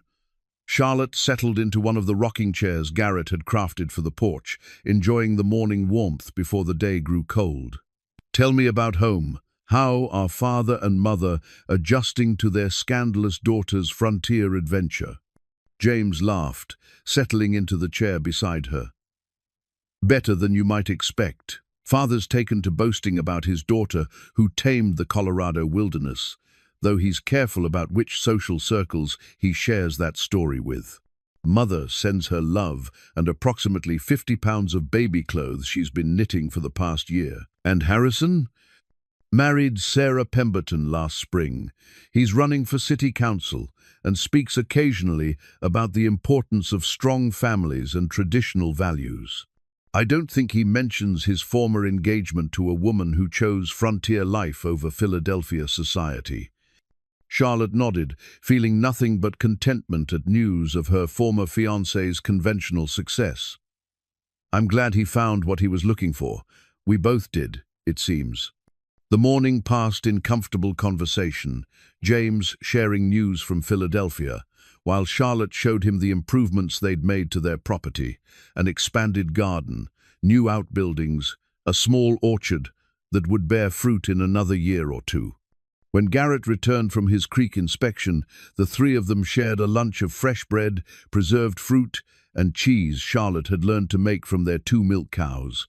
"I have something for you," James said as they finished eating. He reached into his travel bag and withdrew a new photograph, a formal portrait of Charlotte and Garrett taken on their second wedding anniversary. "The photographer in Denver made extra copies. I thought you might like to have one here." Charlotte accepted the photograph, studying the image of herself and her husband. They looked settled and content, her hand resting on his shoulder in a gesture of comfortable intimacy that echoed the daguerreotype of Garrett and Sarah she'd discovered years ago. But this image was entirely their own, a documentation of the life they'd built together through shared work and mutual respect. "Thank you," she said, running her finger along the photograph's edge. "We'll treasure this." "I brought something else as well," James continued, his expression becoming more serious. "News that I thought you should hear directly from family rather than through frontier gossip." Charlotte felt a flutter of concern. "What kind of news?" "Great-aunt Millicent's attorney contacted father last month. Apparently, she left additional provisions in her will that only came into effect after you'd been married 3 years and could demonstrate successful management of the Colorado property. Garrett leaned forward, interested despite his usual caution about legal complications. What kind of provisions? James smiled, clearly enjoying his role as bearer of good news. An additional inheritance. Enough to fund whatever expansion you might want for your ranch, or to provide security for your children's education, or simply to ensure you never have to worry about financial hardship, regardless of what frontier life throws at you. Charlotte felt tears prick her eyes, understanding finally the full scope of her great-aunt's faith in her unconventional choices. Millicent had not only provided the means for Charlotte to escape an unwanted marriage, but had also ensured she'd have the resources to thrive in whatever life she chose to build. "There's more," James continued. The attorney mentioned that Aunt Millicent left detailed journals about her travels and adventures. She wanted you to have them when you were ready to appreciate the parallels between your lives. "She understood," Charlotte said softly. "Even from a distance, she understood what I was trying to accomplish. I think she knew you'd need time to discover your own strength before you could appreciate how remarkable it was," James replied. "Just like she needed time to understand the value of choosing independence over convention." That evening, after James had retired to the guest room they'd prepared for his visits, Charlotte and Garrett sat by their fireplace, discussing the unexpected inheritance and what it might mean for their future.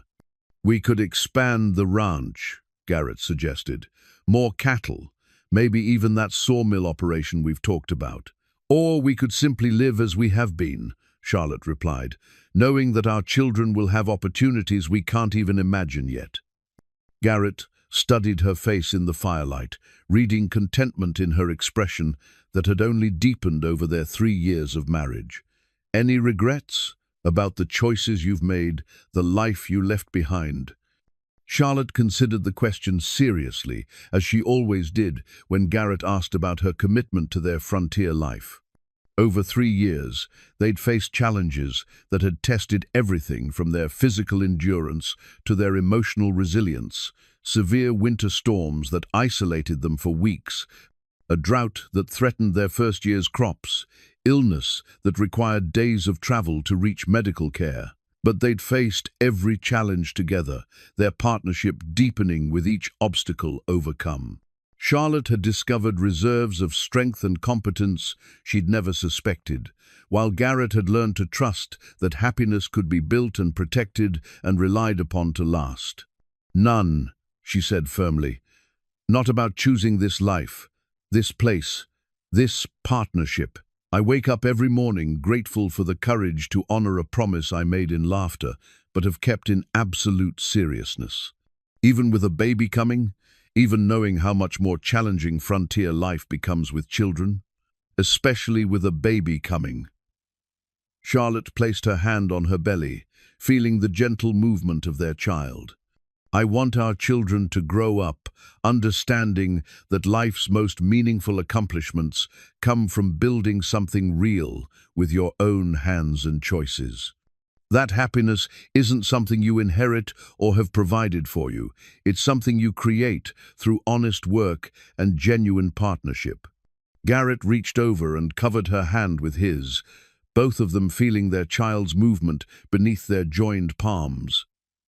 "I love you, Charlotte Holt. I love you too, Garrett, and I love the life we've built together."